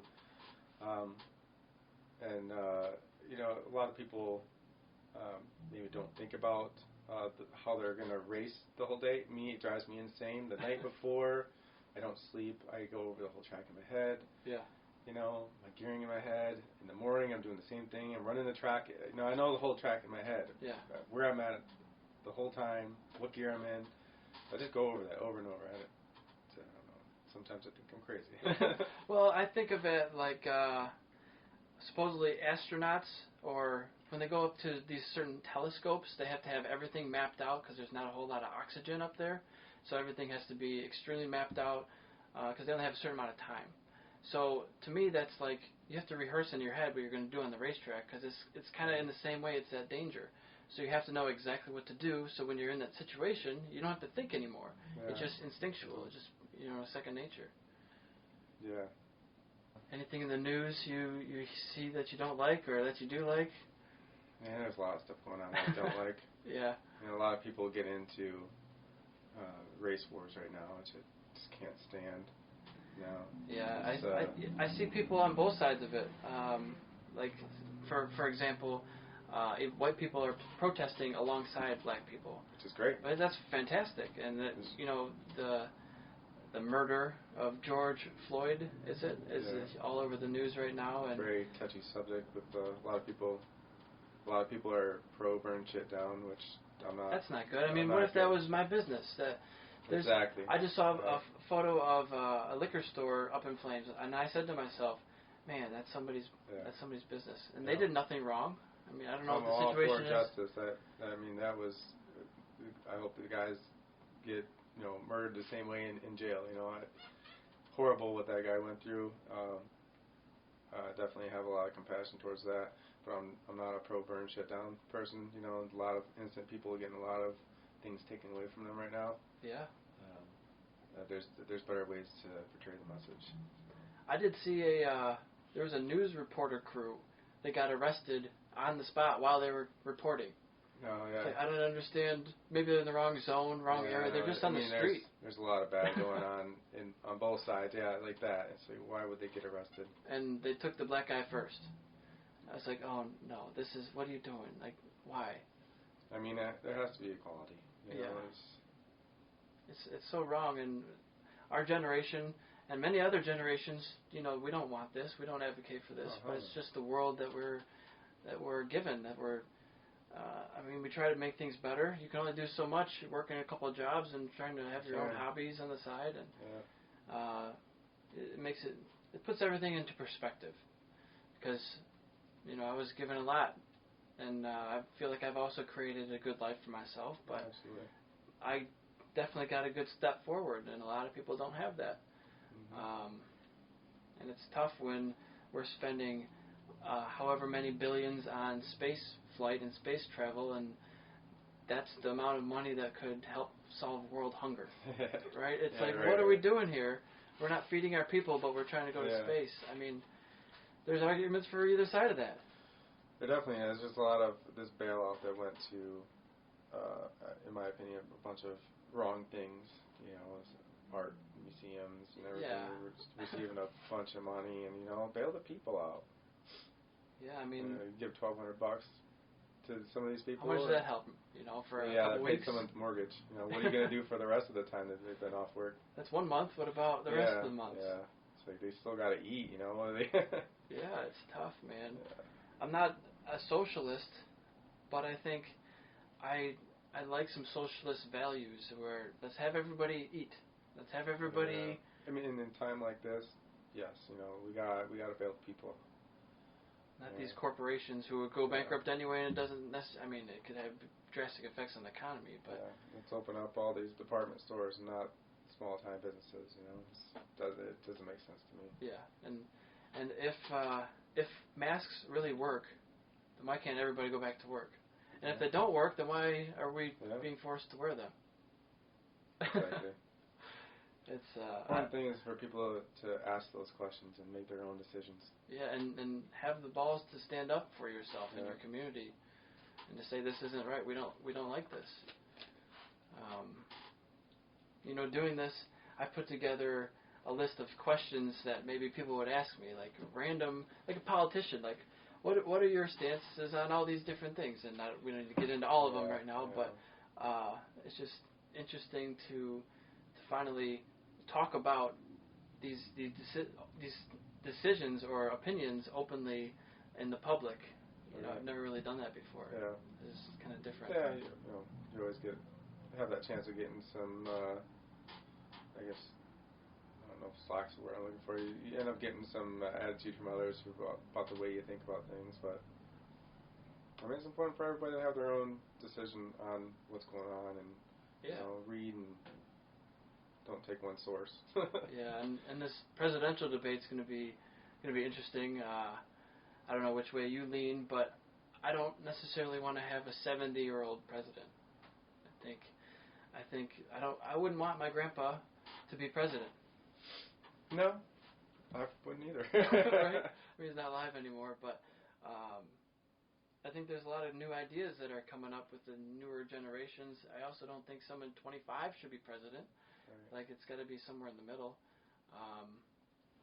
It'd be nice for some new candidates to arise, but unfortunately, this world kind of dependent on money, and There's a lot of factors into that. My friend I had on here, Ed, he ran for mayor, and even just think about going door to door to a city, how expensive that could be. Yeah, I know Ed. That's a good guy. Yeah, and he ran for mayor in Dearborn Heights, and he wasn't successful. He had a great campaign. He went pretty far with it. He got a lot of votes, but it wasn't enough. You know, just a door-to-door pamphlets is thousands of dollars for a city. It takes a lot of money to run. And imagine you got to do, TV campaigns and buttons and pins and pens and all that stuff. It's very expensive. So only, just like racing in a way, just a few people can compete in this. It's not like soccer or basketball. All you need is a ball and an area for a hoop or a goal. It is more selective. And also, who wants that job? Who wants to have that crazy, all the pressure? You know, I was so nervous about starting this because of what people think of you. But then you post it and like 12 people see it. So like, who cares? You know, you can say whatever you want. Oh, you can't worry about what people think about you. There's always going to be people that don't like you or don't like your opinions or whatever. You just got to live your life. Yeah. You know? And that's important to get out there in the world. Yeah, and really express yourself and talk to people and get their opinions and bounce ideas off of each other. One thing I think would be really cool for Moto America is if they did like a training camp. Like, what if they had, just like NFL does, that they have, okay, well, how fast can you run this? Well, I don't know what those activities would be for motorcycle racing. Maybe it would be how fast can you stop in this distance? You know, go 60 miles an hour and then do a stop test like they do for the NHL skills.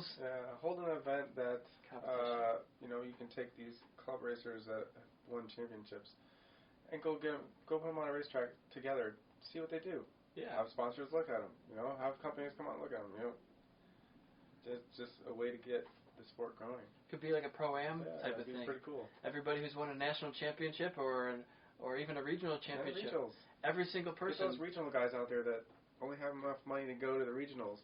Yeah. You know, find those guys that are hidden in the woods that are really fast. There's a lot of them out there. There's guys that were faster than me who couldn't find rides. Yeah. And run out of money. It's tough. You know, everybody seems to run out of money.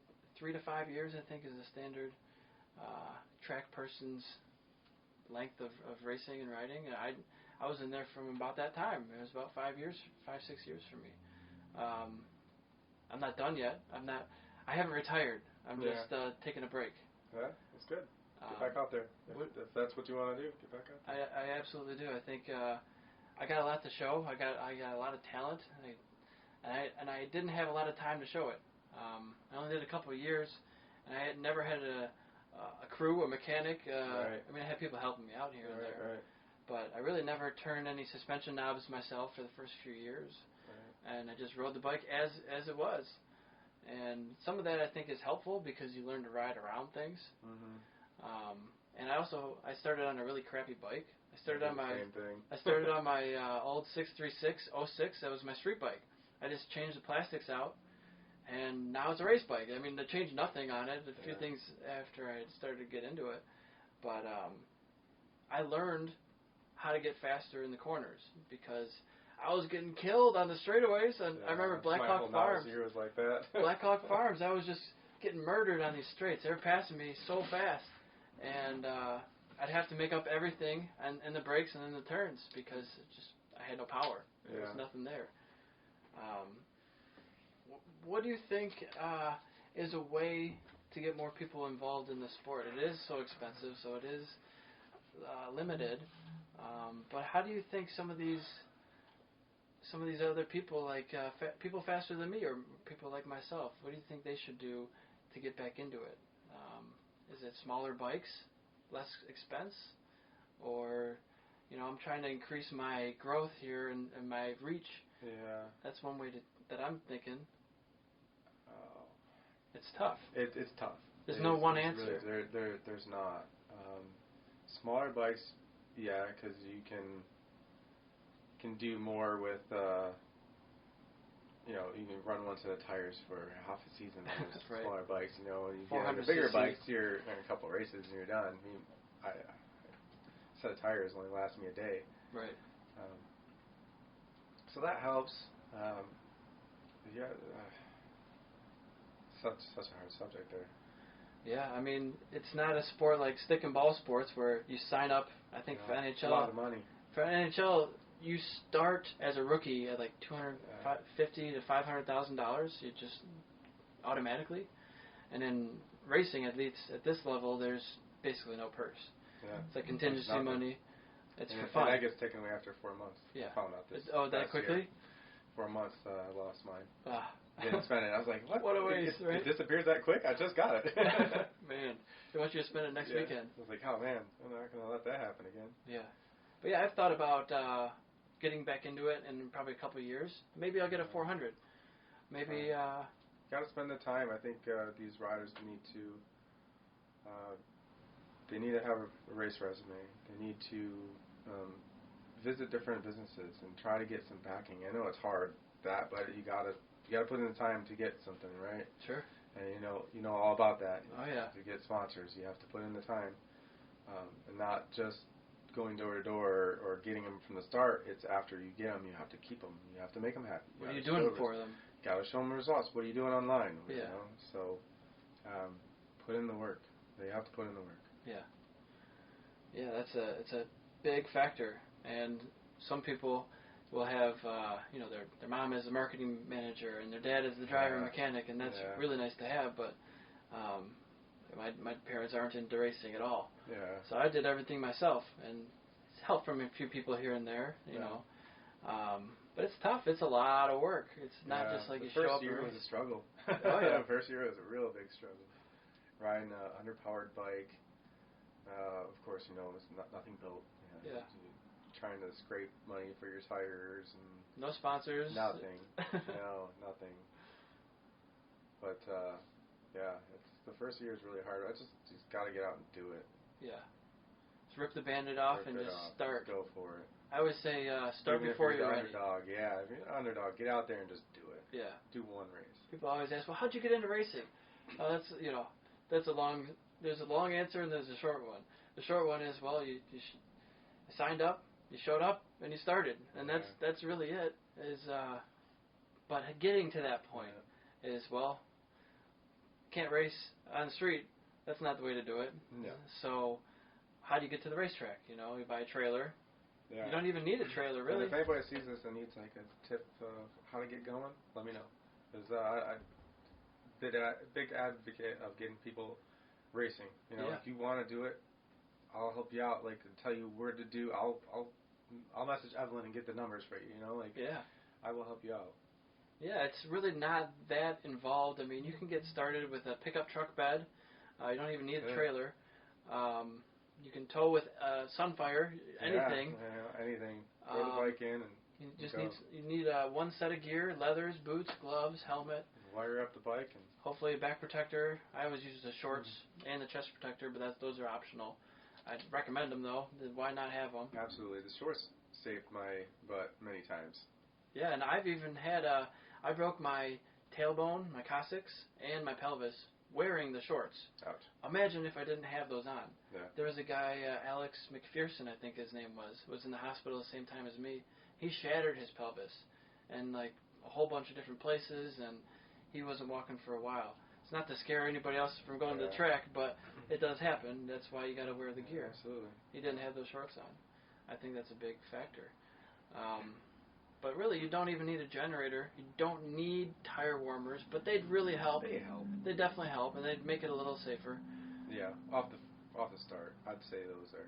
You can. But if someone's starting out, man, I would have no problem letting somebody plug right in my generator. Oh yeah, there's always 50 people at the track who have an extra plug. Everybody at the track is more than willing to help people. Just to get people going, get more people in the sport. Everybody's willing to help. And were your parents into it? You didn't start at an early age. No, it was all me, man. I grew up pretty, I would say, poor. Food stamps growing up, so I never really had anything until I bought it myself. So always worked hard for that construction to get my first bike, and so never had a handout from that. So I know the struggles, buying your own stuff and how much it costs to get everything going. Oh yeah.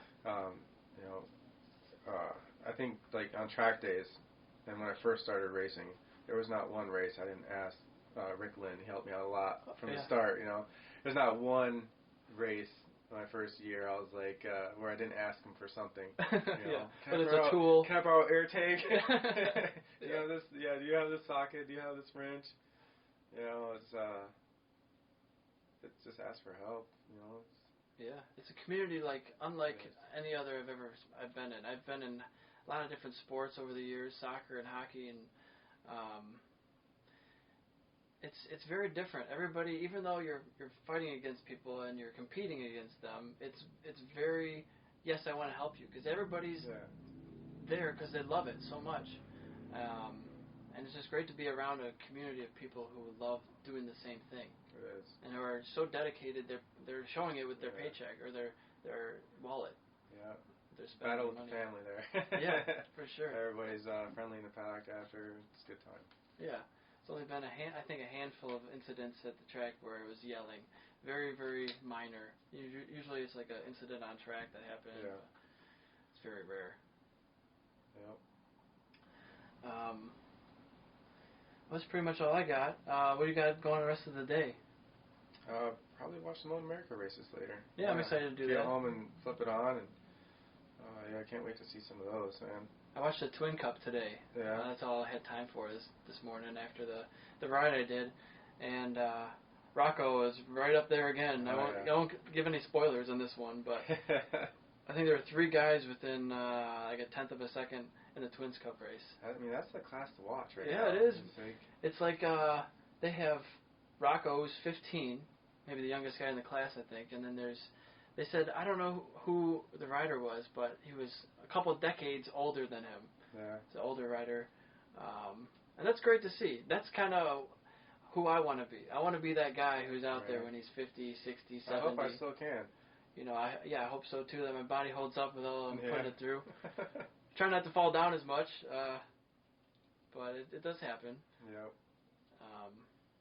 It's just so fun. I just love being on 2 wheels, and whether it's a bicycle or a scooter or a motorcycle. I eventually want to do car stuff and open wheel. That's right up there too. You know, it's just what do you want to focus on? This morning kind of lit the car fire underneath me. Me and Christy went to the M1 concourse. Yeah, in Pontiac. Yeah, in Pontiac there. So they had I forget the company name. It's like Extreme something, but got to drive a Lamborghini this morning. That's awesome. What model? It was the Huracan. Huracan? Oh, so. Do you know what year? I have no clue. It was new, I'm sure. It was a newer one, yeah. It was so much fun. You know, it was 3 laps, 3 hot laps around the M1 concourse. Yeah. But it was a ton of fun, and just made me want to get a car. There's a couple of local tracks around us, and especially right by me, I have Waterford Hills. I was going to say that one. So, I mean, I could drive side streets to that place. Is that a smooth track? No. It's like the Grattan of tracks around here, but you know. Yeah. It's got still some a racetrack. character. Yeah, it's got some character, some bumps. But it's a racetrack, and then you got the M1, so that's a nice place. Yeah, and you still Grattan and Gingerman, not too far, 2.5. So there's quite a few places you can drive a car. Yeah, and I've raced a car one time. It was at Autobahn, Joliet, Illinois. They did a skid pad, 3 laps of cones, kind of like an autocross course. I wanted to say it was an R6, but I don't think it was. I think it was an A6, but still, I'm in an Audi and racing. Right. But that was a lot of fun. I got 3rd place. There was like a time trial thing. Cool. And there's a bunch of people doing it at that time, so I felt like I adapted quickly, and I didn't hit any cones. Right. Some people like hit a whole line of cones. A lot of the motorcycle stuff, or racing in general stuff, kind of carries over. Oh, it does, for sure. Definitely a different world. I'd like to do a little more of it. It's maybe safer. Maybe. I mean, that's kind of questionable. You're taking a couple tons and rolling it. Yeah. Did you have one of those Hans devices, a neck brace when you were in that car? It was just a seatbelt. It was a regular seatbelt? Regular old seatbelt. But it's really cool, man. They let you tear into it on there. You have a professional in the passenger seat with you, and he's telling you, like, go brake or whatever. And, So yeah, it's a lot of fun there. Did they take you around his lap first, and then you go? Yeah, we did a ride along first to kind of get a this feel is what of the to track. do. This is not what to do. Just kind of get a feel of the layout and where to point the car and all that, and then it's like, all right, hop in the driver's seat, give it a go. Go. Yeah. How long is that track? Is it like 2 miler or less? It's pretty short. I think it's a couple miles. I mean, going that fast in the car, it's over real quick. So 3 laps, you're just like, I'm just getting started. Right. I want to keep on going. 3 laps is like, the brakes are warmed up. I haven't even done anything yet. Yeah, the jitters just went away. Give me like 20 minutes every hour for 8 hours. Yeah, absolutely. Could you imagine doing a track day in a Lamborghini? It'd be amazing. Well, when you're rich one day. Yeah, hopefully one day I can afford one of those. I plan on being rich one day. That's kind of the goal, right? I hope so. I hope you are too. I hope you are. Hope you get it. You know? Yeah, I mean, I just keep thinking about, man, all these people with money who can go to their second house with this pandemic and they don't have to work. Yeah. It's like, what a luxury. And that's what money does. It can take you from, food stamps, living in a trailer, wherever, to you have a couple houses around the country. You can choose when you want to work. Yeah. Like a little less worries, a little less stress. It's like first world problems. I guess. I mean, it could be more stress. It's stressful. Every time you go to the next level, you're stressing about more things. Some people who are making $100,000 a day, they can't take a day off. They don't feel like, because they're missing out on $100,000. Right. Yeah. So when you make more money, it's also more important. And you probably have more overhead. So it's not all perfect and it's not all roses. They say, why is the grass greener on the other side? Because you're not over there fucking it up. Yeah, right. Exactly. Exactly that. So, but yeah, I'm just going to be watching some races. Maybe get some good food, Chipotle maybe. Yeah. Gotta just download all this stuff once it's done recording. It's a nice setup you have here. Thank you, man. I don't think that one's recording right now, so I might not get that feed. At least you got a couple. I think this one's still recording. I got the red button, hopefully, and this one, my iPhone is hopefully still recording. But the GoPro, I don't see anything on it, unless it's just might have filled up. Who knows? But yeah, I just got this new camera. I bought a 4K camera before. It was like an off-brand from China. It was really, really cheap. It looks identical, but it didn't have a zoom function. Okay. So it's like, why would you build a camera with focus? I'm sorry, it didn't have a focus function. So it just had to be the correct distance away from it, which is not going to work in this environment. That's just my cell phone, and then just an old GoPro. That was from my racing days, a Hero 4. They have the 8 now. Yeah, I just got the 8. Yeah? I've never really ran a camera before because of time of cutting video. But the 8 makes it so much easier. Is it? You can just take it and download right to your phone, right from the camera. Yeah. You can cut it and take a little clip and just shoot it right out to the internet, That's so much easier, because this one, you got to put it in the computer, download it, then you got to wait an hour for it to download. Yeah. And it's not the ideal setup. But it's good enough. I mean, if you're going to wait till it's perfect, I would just never start this thing. And now I got the 5th one pretty much done. Yeah. And it feels good. It feels good to finally get started. I want to do one a week. Yeah, it's good. I like watching them. Yeah, you've seen a couple so far? Yeah, I saw the Ed one. Yeah. I want to sit and I want to watch the Nolan one. Yeah, that was about an hour or so, not too bad. So that was kind of unique. We did it via video conference. Yeah. And I've only done that a few times and not a big FaceTimer. I should probably get more used to that now. Do a little bit more of it. But, I mean, it's like, what do I do with my hands? I don't know. Nobody cares. Just be you, And it's tough being yourself on camera sometimes. Yeah. But I'm getting more used to it. Get more comfortable with it. Just trying to get myself out there more. Yeah, it's good. It'll definitely help you grow. Business and all that. I think so. And trying to talk about products a little bit more. Yeah. It's hard to talk about everything you have because there's so many things. Like, what do you focus on? Well, just pick one. It doesn't really matter. But right now I have access to, I think it's 25,000 unique SKUs, unique products. That's a lot, and it's hard to be very knowledgeable on everything. Absolutely. So you just kind of got to pick one thing, hunker down, study, right? Yeah.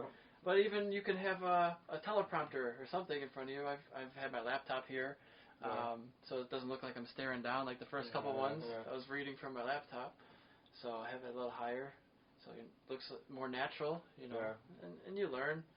I posted one of them, and it didn't have a cover photo. It was looks like a gray piece of slate or something. It's like, well, I screwed that one up. Now I'm gonna have to take that down completely. It's like, it's fine. Just move on to the next thing. Yeah, move on, and all the bugs will work out.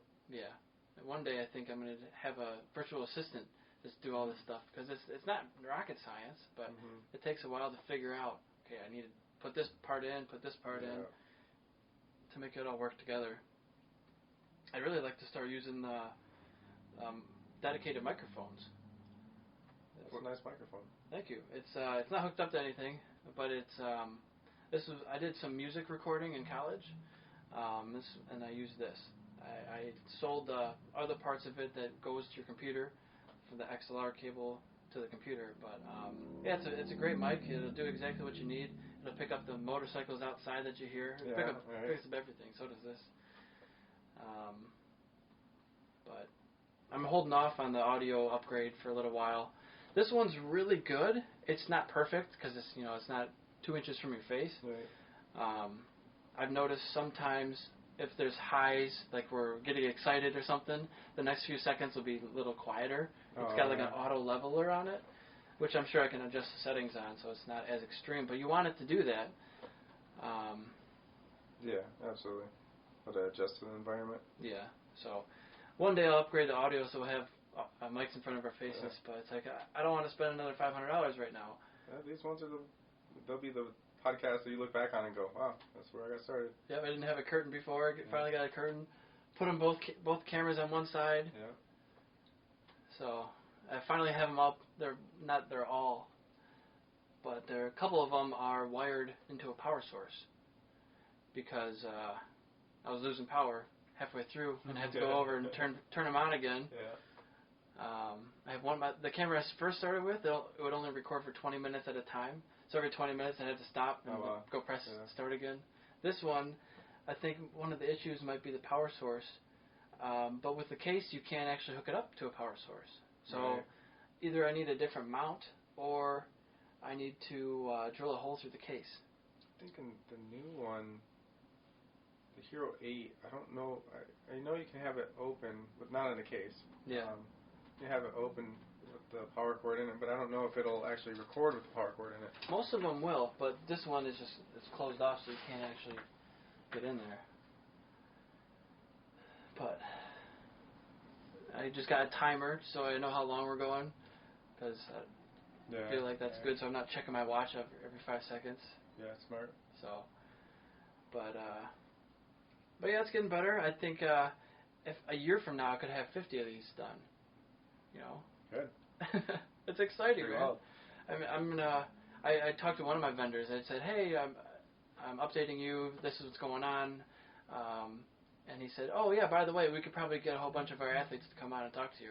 Like, oh, I didn't even think about that.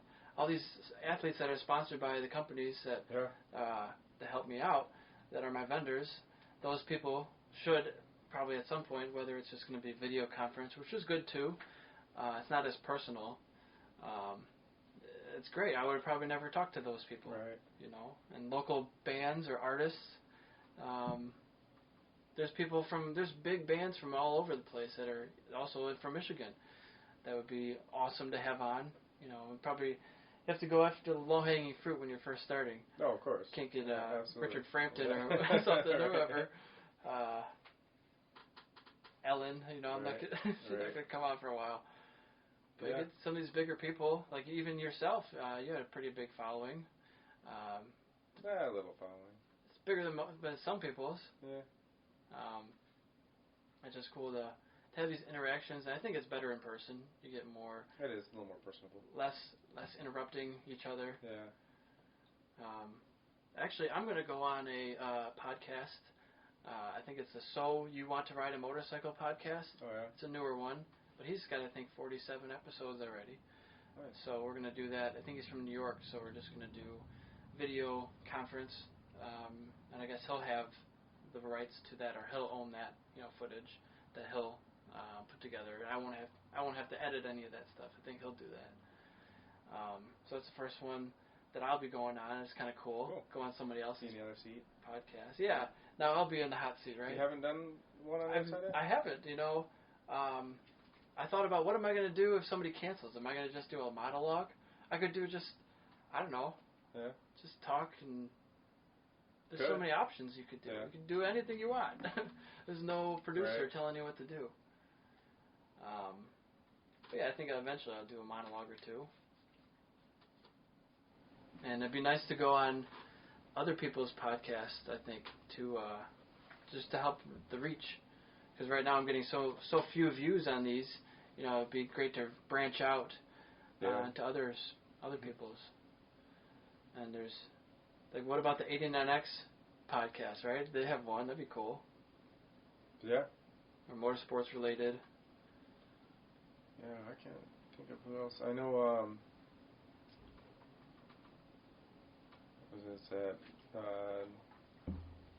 They call him Black Moses on Instagram. Alan. Yeah. He's doing a motorsport podcast. He used to have that magazine. Yeah. Was it? I can't think of the name of it. I don't think they're doing that anymore. Yeah, he's still doing that. Does it? The magazine, Does he? Yeah, the online magazine. Yeah, I know what you're talking about. Yeah, Sport Bikes Inc. Yep. Yeah, he's still doing that. I think I was in a couple of those episodes or releases. Yeah, he had me on, was it last year? It's 2018. A couple years ago, yeah. Got a full spread in there. Yeah, that's pretty cool to see. Yeah, it was really cool. Yeah, you don't get that every day. So I was like, wow, I'm actually in there. And then had some of your own words, I think. Yeah. Yeah. A blurb. Yeah. Yeah, I had a whole sheet on mine. Yeah, it was really cool. It's pretty cool. Yeah, it'd be nice to be in like Road Racing World or something like that. Yeah. All I had was like a little name. It's like, oh, yeah. Yeah. Someone's going to read that. Yeah, right. But you know it's there. I know it's there.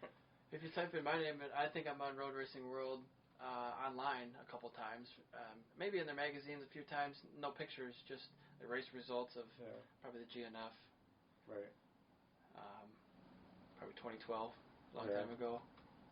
I remember I asked them, oh, you guys want to do an interview with me? I was like, I got second, right? It's like, sorry, we only take first. I'm like, that's shunned. Yeah. But they only take the top guys. But yeah, it'd be great to go back to Barber or Gretton and just do a track day. I did a track day, I think the last time was 2018. Took the Triumph out and did like a half a track day on it.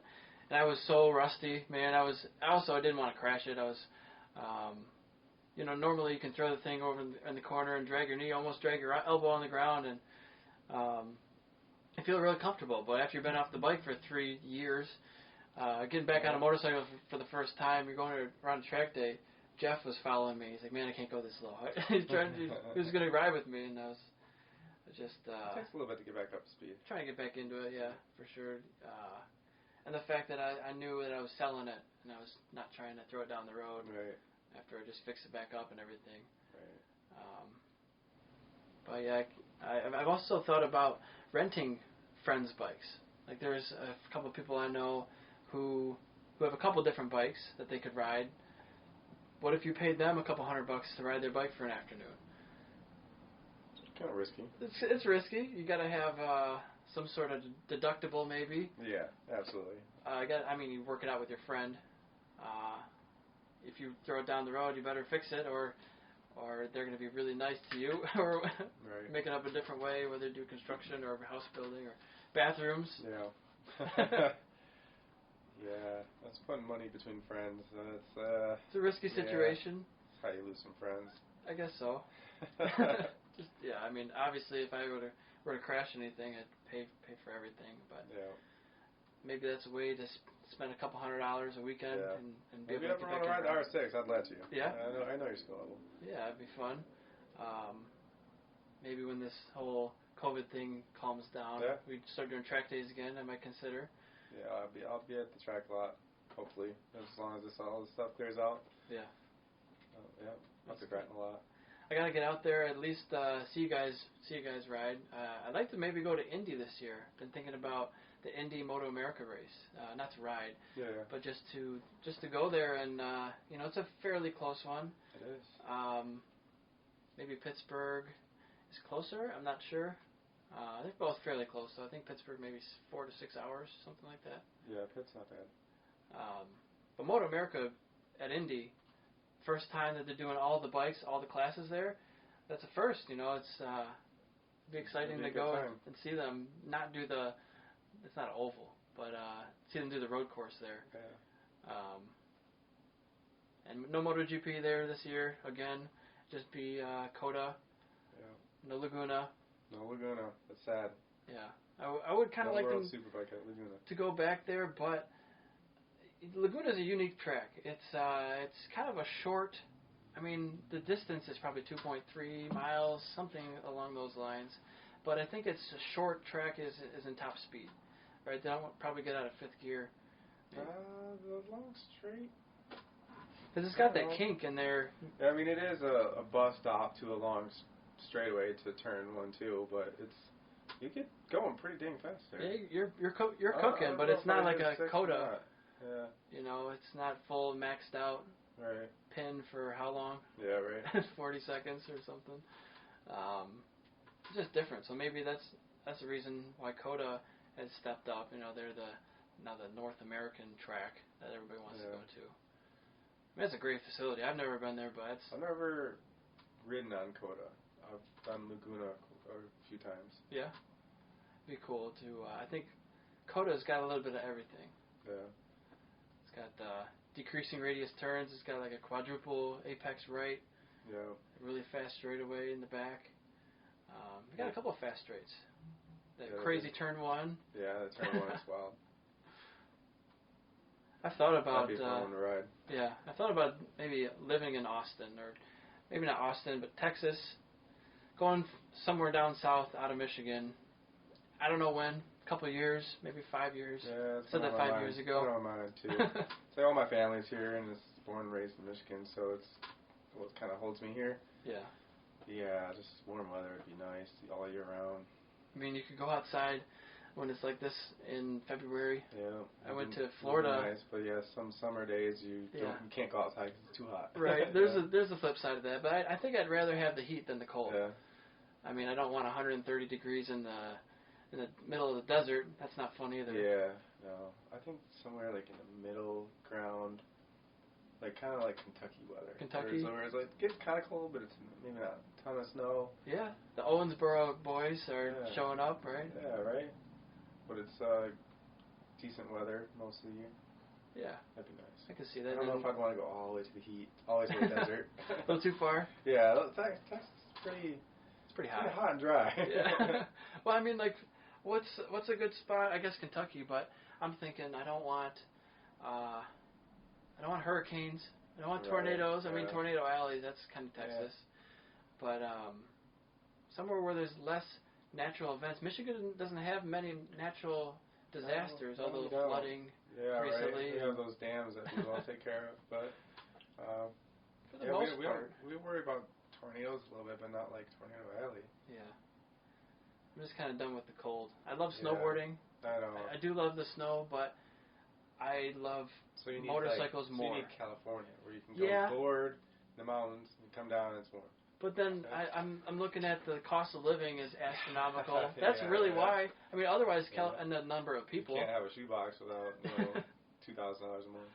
Yeah, so there's upsides and downsides of everything. I probably won't live just one place. I went to Florida in November, and that was beautiful. I went to the west side. It was blanking on the name, Clearwater, Florida. Yeah, and real nice. It was a really nice place. It was before the pandemic was happening, so everybody's still out and about, and it's a few minutes from the water. I got an Airbnb. It was like $60 a day. It's pretty cheap. Nice. I just went by myself, and I rode a couple hundred miles, that maybe 350 miles in maybe 10 days or something like that. I brought my mountain bike with me on a plane. I've got one of those hard cases, Just had a blast. I did a whole bunch of nothing. I went to a concert, a pretty rowdy concert down there. I went to a hockey game. Oh. I went to a couple bars. It was just a blast. I went to the grocery store with my bicycle. Everywhere I traveled by bike. I didn't rent a car. I only had a car ride from the airport to my Airbnb, and then from the Airbnb back to the place. You by yourself? Just on my own. Cool. And that was when I realized I needed GPS for my bicycle, because now you're 30 miles away. You don't know the area. You don't know the exact route back to your hotel or Airbnb, wherever you're staying. And I'm using my bike as my navigation, and I'm taking it out of my pocket while I'm riding my bicycle and looking at my phone now. And it's not ideal. You don't know the roads. Yeah. There's cars coming, and now you're using it for everything else, your social media, you're calling people, you're texting, whatever, taking pictures of the scenery, Right. and now your phone's dead. Yeah. I don't know how to get back, and I'm 30 miles away in a state I don't really know very well. So I end up getting one of those Wahoo Element Roam computers for your bike. So it's like a GPS speedometer. It's got your RPM for your cadence, how fast your feet are moving, your pedals. But it also has navigation settings, so you can say, I want to do route to route, or point to point, or route back to start is nice. So you can say, I want to go so many distance, and then at that time, press a button, and it'll take you back to your normal starting point if you don't know where you are. Nice. So I haven't seen those or used them at all. Yeah, they're pretty nice, and it's even got like this arrow mount. Yeah. So it can be, even aerodynamic when you're on the road bike or mountain bike. It fits on either one. But the mountain bike is nice, so it's so versatile. You can go anywhere with it. Yeah. Whereas the road bike is you're kind of limited. very limited, or there's a huge pile of rocks. Oh, let me get off. Yeah, right. Slide out and wipe out. Or pop a tire is really the biggest worry there.